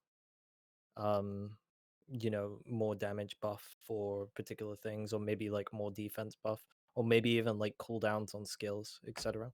I think that they've experimented a lot with perks, and we'll continue to see like different things being thrown about a lot. It seems every time you look at any alpha footage that they drop the NDA on, you'll see new perks popping up all around, and perks being swapped around from rings to armor to weapons, etc. So anything that I say that I think will be in the future on release is very tentative. And most of the time in preview, when people ask me stuff when it went back into NDA, it's just forget everything you know about the game because it won't be there when the game releases. And I think that's still a viable thing to say about even these patches. I don't know if anything from these patches will be there when the game releases. Yeah, I mean, on that point specifically, given the sort of the depth of these changes that we're seeing, these are really sort of thought out fundamental changes to all the weapons in the game. I mean, we were discussing this earlier in Demise, and we said actually we think that it can change, but this is probably what the combat's going to look like at launch. 3-6 months down the line, we'd be expecting to see changes there. But in terms of beta, which we're in March now, we've got April, May, then we're in in the beta in July. So it's not actually that long. They've got all the sort of the other content they want to develop in terms of the stuff that's in the pipeline that they said they wanted to delay the game 3 months by. So I mean, we should always preface that everything at the moment is subject to change. But certainly from my perspective, it feels like they're starting to nail stuff down, and other stuff is more like the crafting system as well. They've really sort of done really extensive changes that I wouldn't expect that system to change that much. The core of it and the core of the combat system, I think we know what that looks like now. I think all that we would really see from now until launch is really sort of tinkering around the edges. Yeah, I got a question from Hollow that he asked quite a while ago, so I feel a little guilty. Just about what do I think about the removal of spread shot?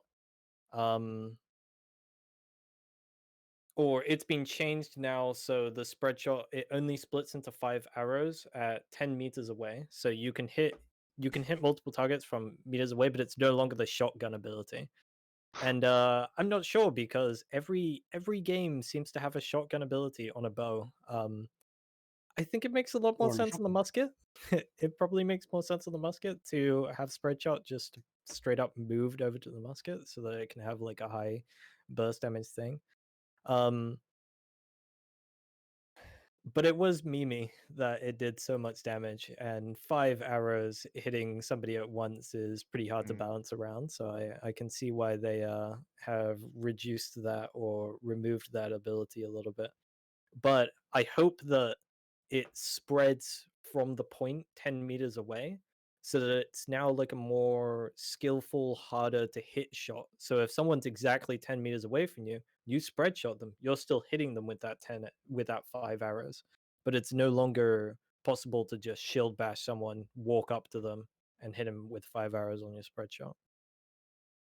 Yeah, it's still a shotgun ability then. It's just a shotgun ability that requires a level of coordination and skill to actually pull off. Yeah, that would be nicer, and it doesn't seem in line with the rest of the changes because the rest of the changes are really like this ability is quite hard to pull off, this ability is quite hard to use, so let's make it a little simpler and a little easier. So I'm not sure if it will actually work that way because that seems like a very complicated and difficult way of using the skill. It will probably, once you get to 10 meters, just split off in all different directions and not allow you to hit the same player with all 5 arrows, would be my guess, just from the other changes. But otherwise, I think it's quite cool. Also worth noting is that the cooldown is reduced as an upgrade by 10% per splinter shot. So if you manage to pull off that shotgun ability and all 5 shots hit, suddenly that ability is gonna take half the cooldown to redo. So potentially that's a really good play that you're constantly landing those shots, constantly doing that mega amount of damage. But you need that high level of skill to pull that off, almost like a hard mode for the weapon.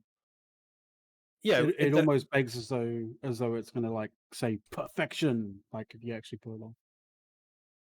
I Sure, somebody can personally do a mod for that. love these kinds of abilities, but it seems the opposite direction of what they're doing. But it might be something for the alpha players to be like, hey, we're gonna give you some complex abilities, and we're gonna make a lot of abilities simple. Like, tell us which one feels more. Is it more rewarding to have to line up your ability correctly or use some timing or skill to use your ability? Or is it more rewarding that every time you press this button, something will happen, and that same thing will happen every time you press the button?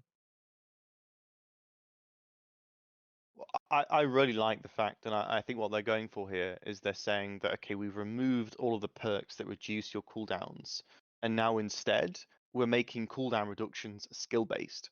So if you land your shots, you get super bonuses. So for example, with the bow, if you land 5 headshots, each headshot you land heals yourself for 10% of the damage done. So if you're continuously doing that, high level gameplay that's requiring that skill, not only you gonna sort of do a ton of damage, but you're also gonna be healing yourself up to full each time. I think what they're doing there is, as I said, they are making it so that if you play the game really well, and this goes back to what you're saying, Duelist, where you want a sort of scenario to 1v3 somebody if you've got the skill. Well, I think we've all seen that clip of that guy with a bow managing to sort of, 1v5, 5 people at level 20 or something. I think that's still going to be in the game to an element, right? That if you are continuously landing your shots, continuously playing at a high level, the game is going to reward you for that. The game is going to make it so that combat is much more fluid, much more rewarding, much more impactful, and that's it separates you from the rest of the crowd, and that's true for both PvE and PvP as well. Yeah, I would like to see something. That clip of the level 20 guy, that was just an abuse of some twinking mechanics, to be honest. Like he did actually legitimately do 5 times the damage that they did. Due to some scaling shenanigans, which isn't exactly what I'm talking about. That would be way too much of an advantage. I don't want to put the one player on like a better level than the 5 players, but at least something where they can compete. But abilities like the scattershot, like if it works the way that we imagine, that it goes out to 10 feet and then splits into 5, that would be great. I'd love to see more abilities in the game like that. It's very awesome. I'd love to see stuff like even like reverse stab, like do more damage if you hit them on the point, or like your spear do more damage if you hit them at the end of your range rather than the start of your range and stuff like that. It's interesting.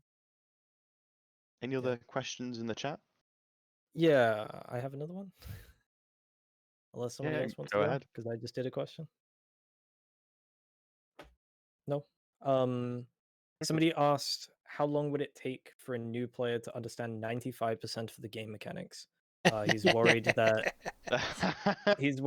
people in the alpha will have a significant advantage over day one launch players. There will be a non-NDA beta, so that will be fine. I would say that, hey man, 95% of the mechanics.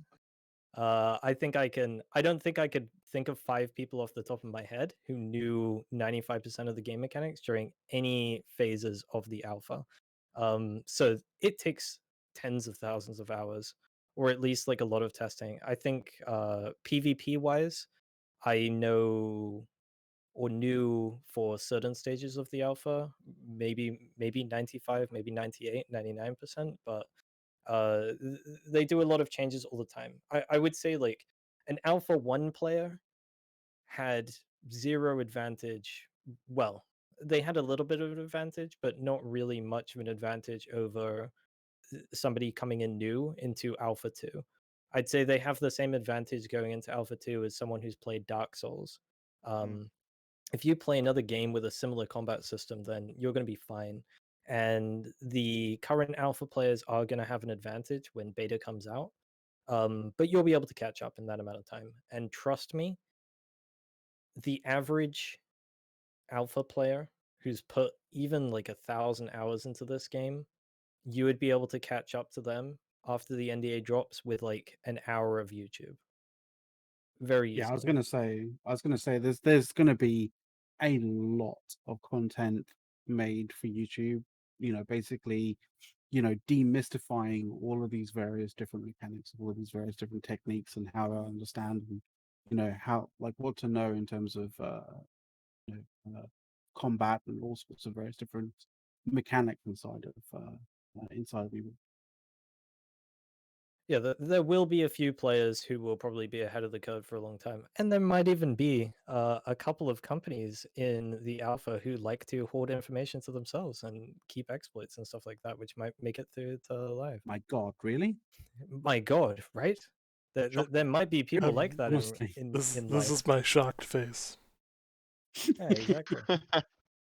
However, once the NDA drops, the playing field will equal. Yep. Yeah, this is a game that will take a long time to master, right?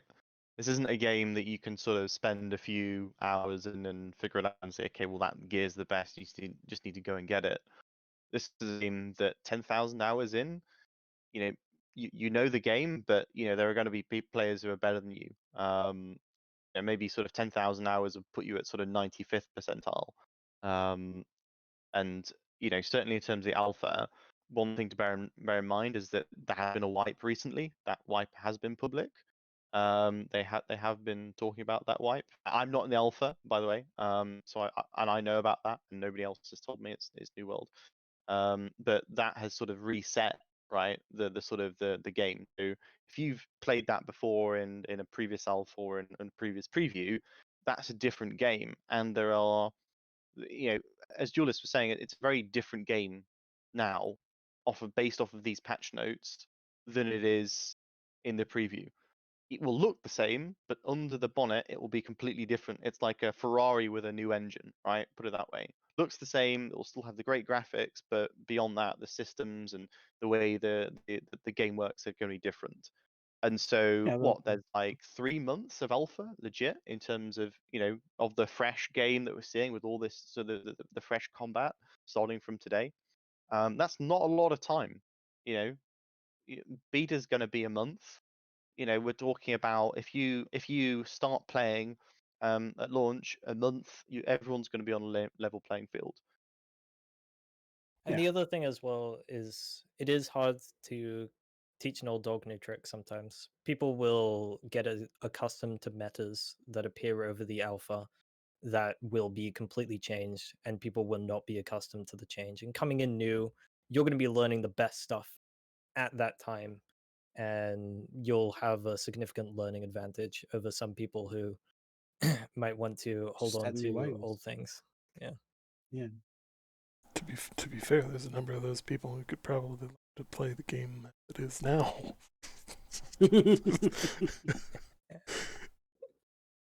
I'm not saying anymore because I am actually in the alpha. With that, I actually have another question from my audience here. How easy do you think it will be for non-company players to get involved in high-level end-game activity? Yeah, that's a really interesting question because, as we were saying earlier, this is an MMO, and I think I kind of want to take this question in two ways. In the first way, if you're not in a company at launch, and secondly, if you're not in a company full stop. I think if you're not in a company at launch, this is definitely a game now where they've said the content is very much orientated around sort of 5-man groups. There are sort of group world quests now, so that there are reasons to group with people. If you want to get in the wars and the invasions, you have to speak to people. You have to get in there. You have to prove yourself as a player. So if you come to a war and you're level 60 and other people aren't, odds are you're going to be selected. Invasions, obviously that's 10 slots for the company and then 40 slots at random for people that have signed up. So the invasions are the sort of the waves. I think there are 8 waves, aren't there? And it's a PvE encounter. And then the wars that's the PvP that's more organized by companies. So, even if you're not in a company at launch, you'll meet people, and you'll meet people in terms of it's an MMO. You'll be going around, you'll be doing things. There's a reason for you to group up and to do things collectively. And secondly, even if you're not in a company post launch, if you want to play the game solo and casually, well, if you're solo and you've got great gear and you put your time into the character and you know how to play, then you can be a sort of mercenary guy who sort of says, well, I want to help out this company because they're being invaded. and maybe even that will then lead you to join a company. But certainly in terms of, you know, companies, I think they were more of a thing early on in the game. That was my impression. I think they've become less so, and I think the reason is partly with the faction system and what that I think did to the game in terms of introducing the sort of the three main factions. That's kind of like three big companies, really, isn't it? You know, I think you can technically play the game without a faction, can't you, as well? Which I think some people might want to do. It is But certainly, theoretically you know, possible to play the entire, to almost play all of the content in the game, with some exceptions, by just not declaring a faction. so yeah, Theoretically. you know, pretty it isn't. crazy. There are tons of opportunities, even if you don't join a company. But equally, you know, if you do join a company, that's just joining a community. It's kind of like guilds in WoW, right? That you join a guild. It doesn't do anything for your character in game, really, but it just provides a sort of a springboard for a community of people you can work with. And the guild is more like higher level gameplay, but still there are opportunities for that lower level gameplay, just picking up people, pugs, and that sort of stuff. You know, if you've got a key for the corrupted Spriggan, then just, you know, look for other people and say what you want to do and see who responds to you. Yeah, Exactly. I'm someone who played the majority of the alphas and the preview without a company. I always like mercenaried my way around, and during the preview as well, like I soloed all the endgame bosses. I did all the legendary quests soloed. The only one that you couldn't do solo was the summoner, who just made like 3 wolves every 5 seconds, and you can't do that solo. But I soloed Banes. It took like 20 minutes, but I did it without glitching it. Um, Everything in the game is theoretically soloable, other than all this instant content that's been coming into the game. And I have to say though, like, if you think you're gonna get into the game and not play with friends and not make friends and not make communities, not join communities, you are not going to be able to participate in the majority of the end game. You're not going to be able to get into wars. You're not going to be able to get into invasions. You're going to find a hard time finding groups for instance content and stuff. This is an MMO at the end of the day. You might be able to get into stuff in the first few weeks because you're a high level, but if you're a toxic person and you can't find a toxic community to take you in, then you're not going to be able to play a lot of parts of the game.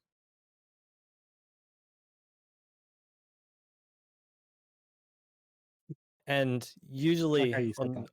all those wars that I was there for, I'm a mercenary, but I was the only mercenary being put into those wars. And it's because I'm very good at the game. And don't expect, like, as an average player to get in over a company member. Because a lot of the time that was the case, where they have more than 50 company people online, and they're choosing to put me in instead of somebody on their company roster, which isn't likely to happen most of the time. And there's so few holds that it's going to be in company all the time for wars. Yeah. It's an MMO. It's an MMO at the end of the day. Yeah, Great. 100%. Anyone have any more questions? I have Probably. a question of Yep. what would be your top 3 suggestions to make factions more relevant. Okay. Anybody want to tackle that one? Can I say Hmm. number 1, remove them, number 2, remove them, and number 3, remove them? Uh, I I think mean, they're about as they're making relevant it a as little they bit get more. right now. They're making it a little bit more relevant, but not in terms of like individual different, like the differences in the factions. But they're making it a little bit more relevant with what you can get from the factions like shops. You know, that you can put things that you can purchase from, right? That would be So that's great. It really pretty much it. sucked that the faction shop in the preview was exactly the same regardless of what faction you're in, other than a couple of colors and icons. Mm. you know, one of the things they could really do actually, is they could make it so like there's ranks within your faction, right? So you have all the companies, but who's the best PvPer? almost like the sort of some of the honor systems you get, right? That if you are the top ranked player or the player who's killed the most people that week and got enough honor points, you have a sort of title, and that title is sort of given to you based off of your sort of PvP performance, maybe in that week, maybe in previous weeks as well, sort of cumulatively combined. Just as something to add a bit more sort of flavor to the factions beyond sort of, okay, you're in bucket 1, bucket 2, or bucket 3, which actually gets in the way of a lot of sort of company versus company dynamics. A lot of the sort of the bad sort of outcomes of that is that you don't really work together as a faction. I know that's the intention, although what really is happening is, okay, company A, who's in my faction, owns Everfall. We want them to lose badly, and we're not going to help them at all, so we can take it because there's no other way that we can take over Everfall. That is one of the negative outcomes of the faction system. One of the ways to fix that would be to sort of shift to a company versus company system, or to sort of share those benefits throughout the faction in some way. That somehow, if you are in a faction that owns half the map, then you get a sort of reward from that. I don't know what sort of reward that would be in terms of cosmetic or non-cosmetic, but I know there's a big angle there to actually make a lot of flavor, add a lot of flavor into the faction. So if you're a syndicate, odds are when you get the gear, it looks like syndicate gear, or you can actually add skins onto it that make it a faction specific sort of gear. Imagine if you've got, if you're syndicate, you've got like all these different plague masks that you can wear. They're exclusive to the syndicate faction. That maybe there are some that are sort of tied to PvP ranks. Maybe there are some that drop from PvE encounters. So there are ways to do it to make it more interesting. But right now, it's just literally bucket A, bucket B, and bucket C. Yeah. There There are was some other benefits as well. So, like, if your faction owns a territory, it's cheaper for you to fast travel there. If your company owns a territory, it's very cheap for you to fast travel there. Mm. There's a couple of minor benefits as well. I think they Crafting can. and I think such, they yeah. could do a few more things. I think that we're probably going to see something in the patch notes relating to companies soon. Because that's pure speculation here. That's one of the few systems they haven't touched Yeah. since the preview. so So so so this is it's something I never actually got the opportunity to check in the preview, but I know from like other games, like specifically like something like PlanetSide 2. PlanetSide 2 had that same sort of like triple like 3 factions sort of system. They've increased that to I think 4 now for whatever particular reason. But like, the 3 faction system, at least in PlanetSide 2, had sort of like different flavorings because like their weapons and their sort of like ethos were kind of like different. So their weapons were all kind of like based on a different ethos in terms of like hard hitting or like like high speed firing kind of thing, or they had traits that meant that weapons didn't actually suffer any like a shot drop, as it were. So they kind of like flavored those factions in those particular way, and I never really checked or asked around to see if there was any kind of flavorings from like the faction weapons or the faction armor in that regard. But like, I guess they could kind of do that sort of thing in some way, shape, or form. The only issue there is, depending on how you flavor certain factions based on the traits with the armor or weapons, that kind of thing, you could inadvertently create a situation where one faction is like you know uh just overall more powerful because they have the more desirable weapon or armor kind of attributes from the stores. Yeah, I'd say my biggest issue with factions is I can't remember if the teleporting change was in the preview or not. Was it, Ace? which one? Where if your faction owns a town, it's cheaper to travel to it, and then if Yeah, it was That in was there. in the preview. okay, Yeah, okay. it was. It seems that was the only advantage. That was the only positive thing you were getting from joining a faction. Like, you got cheaper recalls. Yeah. Everything else are restrictions. Can't Yeah. party with people who are PvP flagged in another faction. Can't party, and like the same thing with PvP flag now. You can't be unflagged partied with a flag person, and like all of these restrictions are being put in place if you, so help me God, decide to like choose a faction. And I think that my top 3 changes would just give something for joining a faction, give incentives to join factions, don't take everything away and restrict gameplay depending upon what your faction is. Give us something. There was a time, I don't know if you guys remember being a younger person in 2020, expecting the the launch of the game to be just around the corner when they were doing some faction dev blogs in February. Oh yeah. But they said that for owning territory and like working in the territory, you'd get like resource gathering buffs, like EXP buffs. There'd be different legendary weapons in the store depending upon which faction you were in. And they shared like all of these cool ideas of like different buffs and things that you could give for being in a faction. And none of them seem to have made it through to the preview. Which is And none odd, of them I seem to feel. be I, talked I, about again.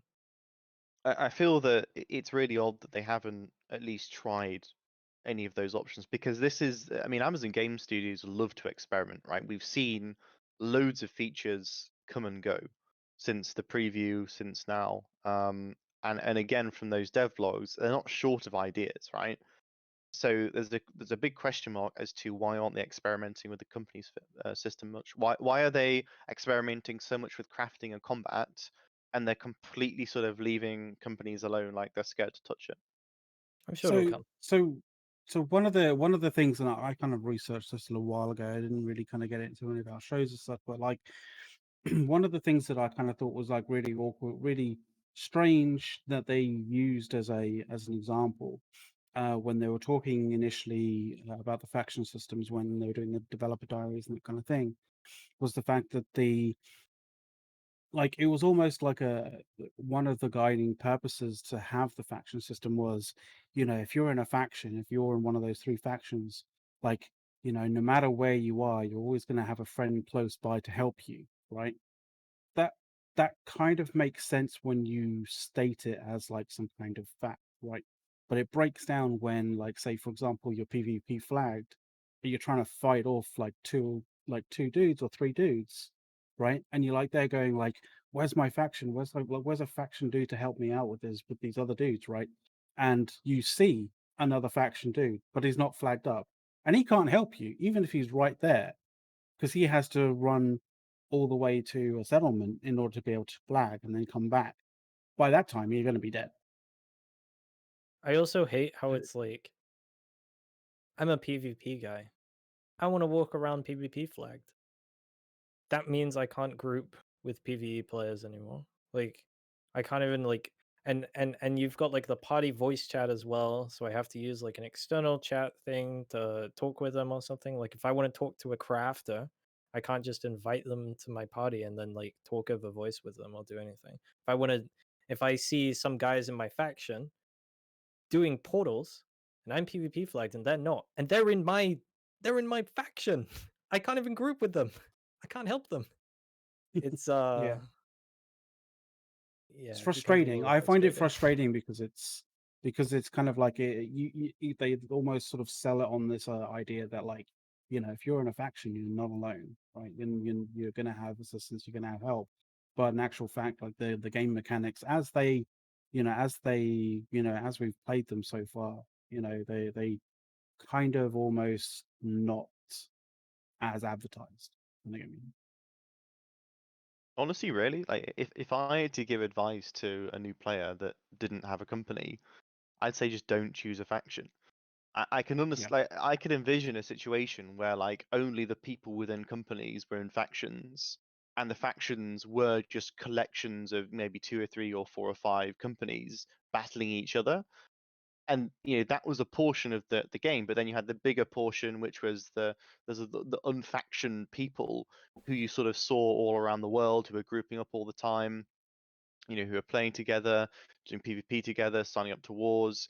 Because if you're not in a faction, you can sign up to any war in any side. Unfortunately, all the PvP stuff is locked behind a faction. You kind Yeah, of Yeah, get right. flagged. Yeah. Yeah. That's the unfortunate aspect of it. Yeah. See, Hopefully they'll my change. advice Hopefully would be they'll see them. either find a faction, or either find a company, or make one. You know, like everybody always assumes that like being a guild leader, or company leader, or something is some incredibly large challenge. It's really not that hard. You're just coordinating people to go towards a goal.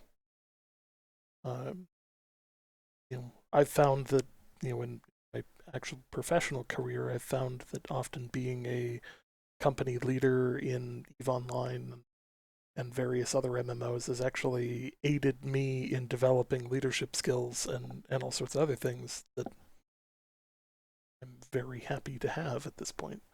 So take the plunge, do it. It's worth it.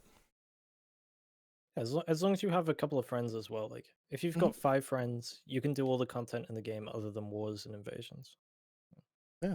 Just make a I don't think company, it's be that happy hard to be together. able to find. Yeah.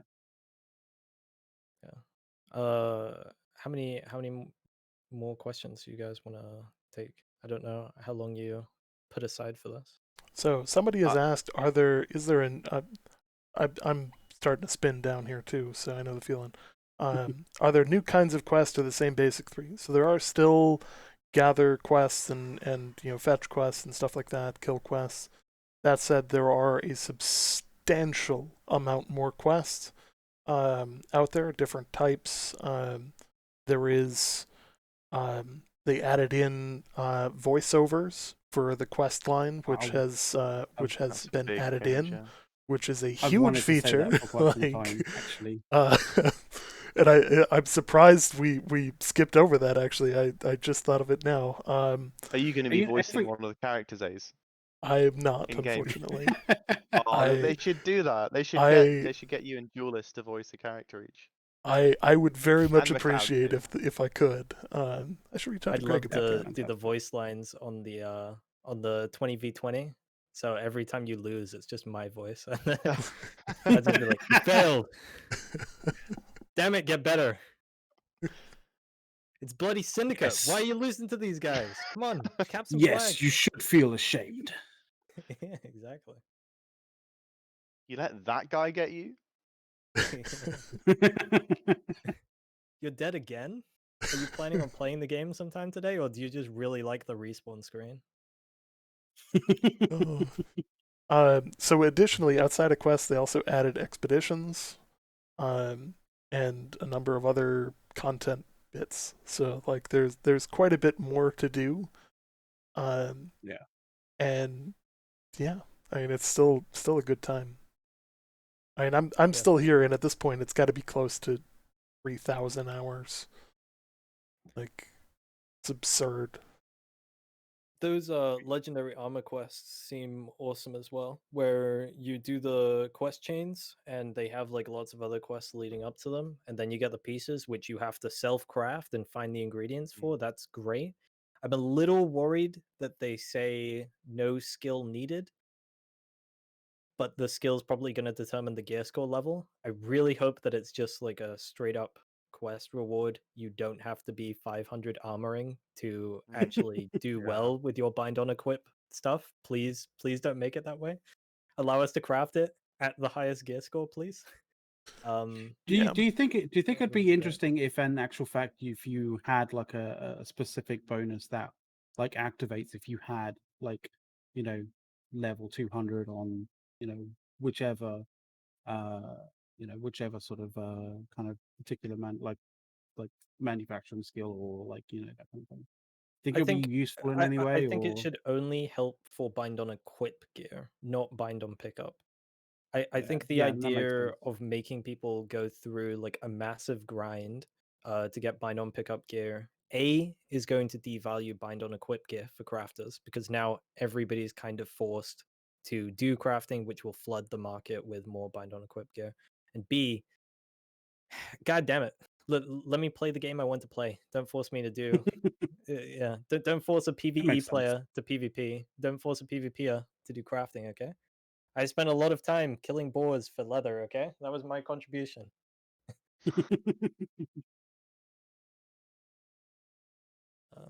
Makes sense. Great. All right. Well, we've probably got time for maybe one last question.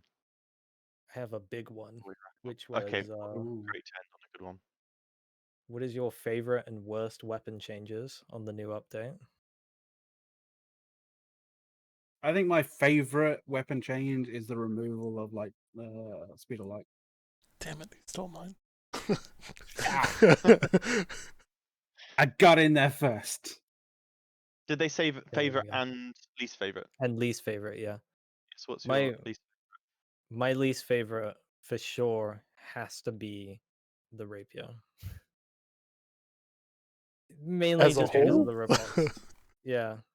Mainly just because of the riposte. Like they've removed the startup frames from the riposte, so now it's a parry animation that lasts a full second because they increased the time that it was there as well. It's a full second parry animation with no startup frames. This has never existed in any game ever. There's a reason why parries and blocks usually have startup frames and animations to them. There's a reason why they usually don't last like a full second. Like that seems a little bit much. The evasion on it as well, which seems like a very strong skill since you're invulnerable for the duration of it, buffing the amount of distance you can move with that to make it be comparable to a roll, kind of like feels bad, man, and might devalue like being light roll with a rapier. It seems like you have all the tools needed for survivability and avoidance of damage now with the rapier while playing heavy armor that anyone would have being light armor with any other weapon in the game. And I'm okay with the idea that your weapon choice can completely change the way that the game plays for you and the way that you roll and like interact with the core mechanics if there were other weapons that did that as well, but so far it's just the rapier. One of my this is going to be really odd, and I don't think anyone's going to see this coming, but I really like the look of Great Axe. And there's one ability that I'm really interested in. It's called Executioner's Speed. And it says every 2 consecutive light attacks with the Great Axe grants 3 seconds of 20% haste. So that's 20% extra move speed. I think that's really good, just in terms of the mobility you get from that and being able to sort of chase somebody down. And also sort of, if you're chasing someone down, maybe you go up to a mob first and do 2 extra attacks, get the movement speed and then chase against them if they're a sort of range class that's trying to kite you. So there's lots of sort of abilities and sort of situations where that can be actually quite interesting. But also, I wonder how that combos with Bloodlust. So Bloodlust, you move 30% faster and deal 15% more damage while looking at a foe within 15 meters. So if I'm sort of looking at somebody and I've done 2 consecutive light attacks, are those 2 going to stack?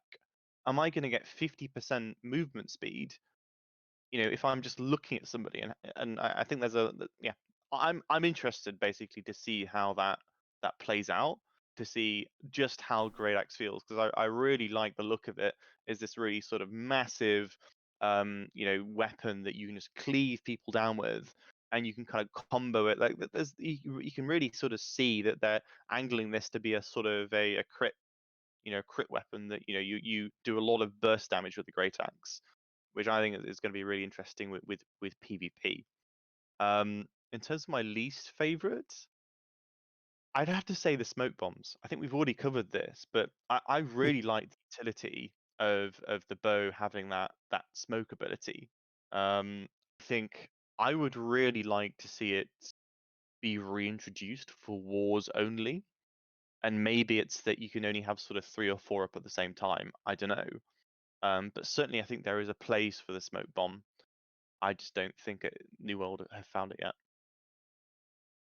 Yeah, my favorite one is a weapon I hold dear at heart. And I'm surprised that it's my favorite because normally I don't like it when they touch my little baby. I always want it to go out there and grow by itself. But the sword and shield changes are really, really nice. They need to do something about shield bash still. That's a really broken ability that shouldn't be in the game at the speed that it is. Even in the preview, I think it was the fastest ability in the game with the highest grit and it's got a stun on it, so it's got infinite grit damage. They should probably do something about that. But stuff like changing the reverse stab, so now it's a reverse stab instead of a slash and then a stab. It's really nice. Like upping the damage on certain abilities, moving the damage buff over from the tank side of the tree to the damaging side of the tree is really nice. And just in general, like a couple of nice changes to it. I am a little worried where on the Defender Mastery line they say added a new ultimate mastery. When you block, reduce damage to other allies within 2 meters by 33%. Because usually when they do reductions like this, they're additive reductions and not multiplicative, so that might cause people to become immortal. Yeah. Looking at the patch Three, notes, I'd three, probably three people assume side to side. 3 people side to side with that same thing. That's like a 99. Right? yeah, and Then even you if got it two doesn't people stack, spinning for like, winning on great axes. yeah, exactly. It'll probably stack with wards and stuff. And if it is additive, that means some people are going to be immortal. So they really need to be careful about that one, because they do sometimes make additive changes to damage reduction when they should be multiplicative. It is what it is. But The interesting thing is they call it defensive formation as well. And I don't know about you, but like you can't really be in a formation if you're just like either solo or with 2 people, right? And it has yeah. to be almost like 3 or more. Yeah, all other allies. It should be like it would be great if they changed it for you gain damage reduction for the amount of other allies who are blocking within 2 meters up to 33%, rather than one guy blocking with a shield gives everybody around them 33% damage reduction. It is a little odd, but you know, I generally I think it's doing well. Shield Bash got double damage, which, I mean, it needed it. It was a really weak ability, to be honest. But Yeah. I mean, Yeah. I don't understand the fascination with that one. But yeah, Final Stand got changed again. It's my favorite ability. It now only has a 45-second cooldown, so you can use it once a minute instead of once every 2 minutes. So that'll be used now, maybe. It's good stuff. It's good stuff. Yeah, So some really interesting changes. And I think tonight, like, I don't know about you guys, and feel free to chip in if you're watching this. I think this has been really, really good just to sort of talk through and digest those changes and hear other people's opinions. I think, you know, it's one thing to watch a sort of YouTube video, one person's opinion, like 2 or 3 days after the patch notes have come out. But I think it's another thing just to get a bunch of people together who come at the game from different perspectives and see, you know, what points they agree on, what points they disagree on. I think, you know, for me that's been really interesting to see, and I think this sort of experience, certainly I don't think this will be the last time we do it, or at least I hope not. I think it's been really rewarding for us to do this, and hopefully if you're watching this, you've enjoyed it and you found it insightful. And if you have found it I enjoyed insightful, it. then do feel free to hit the follow button on all our streams, and Like, follow, and also if you're subscribe. feeling, Yeah, yeah, I'll take exactly, the if you're feeling Prime extra generous. subscribers. If there are any primers in chat, as I always say. But I've got to wait until later when I get drops with Conqueror's Blade. That's where all the primers live. They live in Conqueror's Blade now. Great. Well, thanks everyone, and I guess we'll see you next time. Can we get a face reveal next stream? Probably not. for anybody who wants to, you're welcome to join the Discord and chat with us in the public chat after this as well. Yeah, That's sure. the New World Order show Discord. I'll link Yeah, that what's the On my I'll Discord put as It's in well. the server invite channel up at the top of the Discord there. I just okay, if posted I it in click, mine. I'll stop streaming video, so I'll probably do that afterwards. Okay. I also have you can join my Discord as well, you know, the Duelist. If you wanna And if you start need a pumping company, I Discord. can always send you to Demise and we can talk. Yeah, exactly. There's always Discords to join with the community. Yeah, there you go. Alright. Do you want to cut it off now? Yeah. All right. Well, thanks everyone.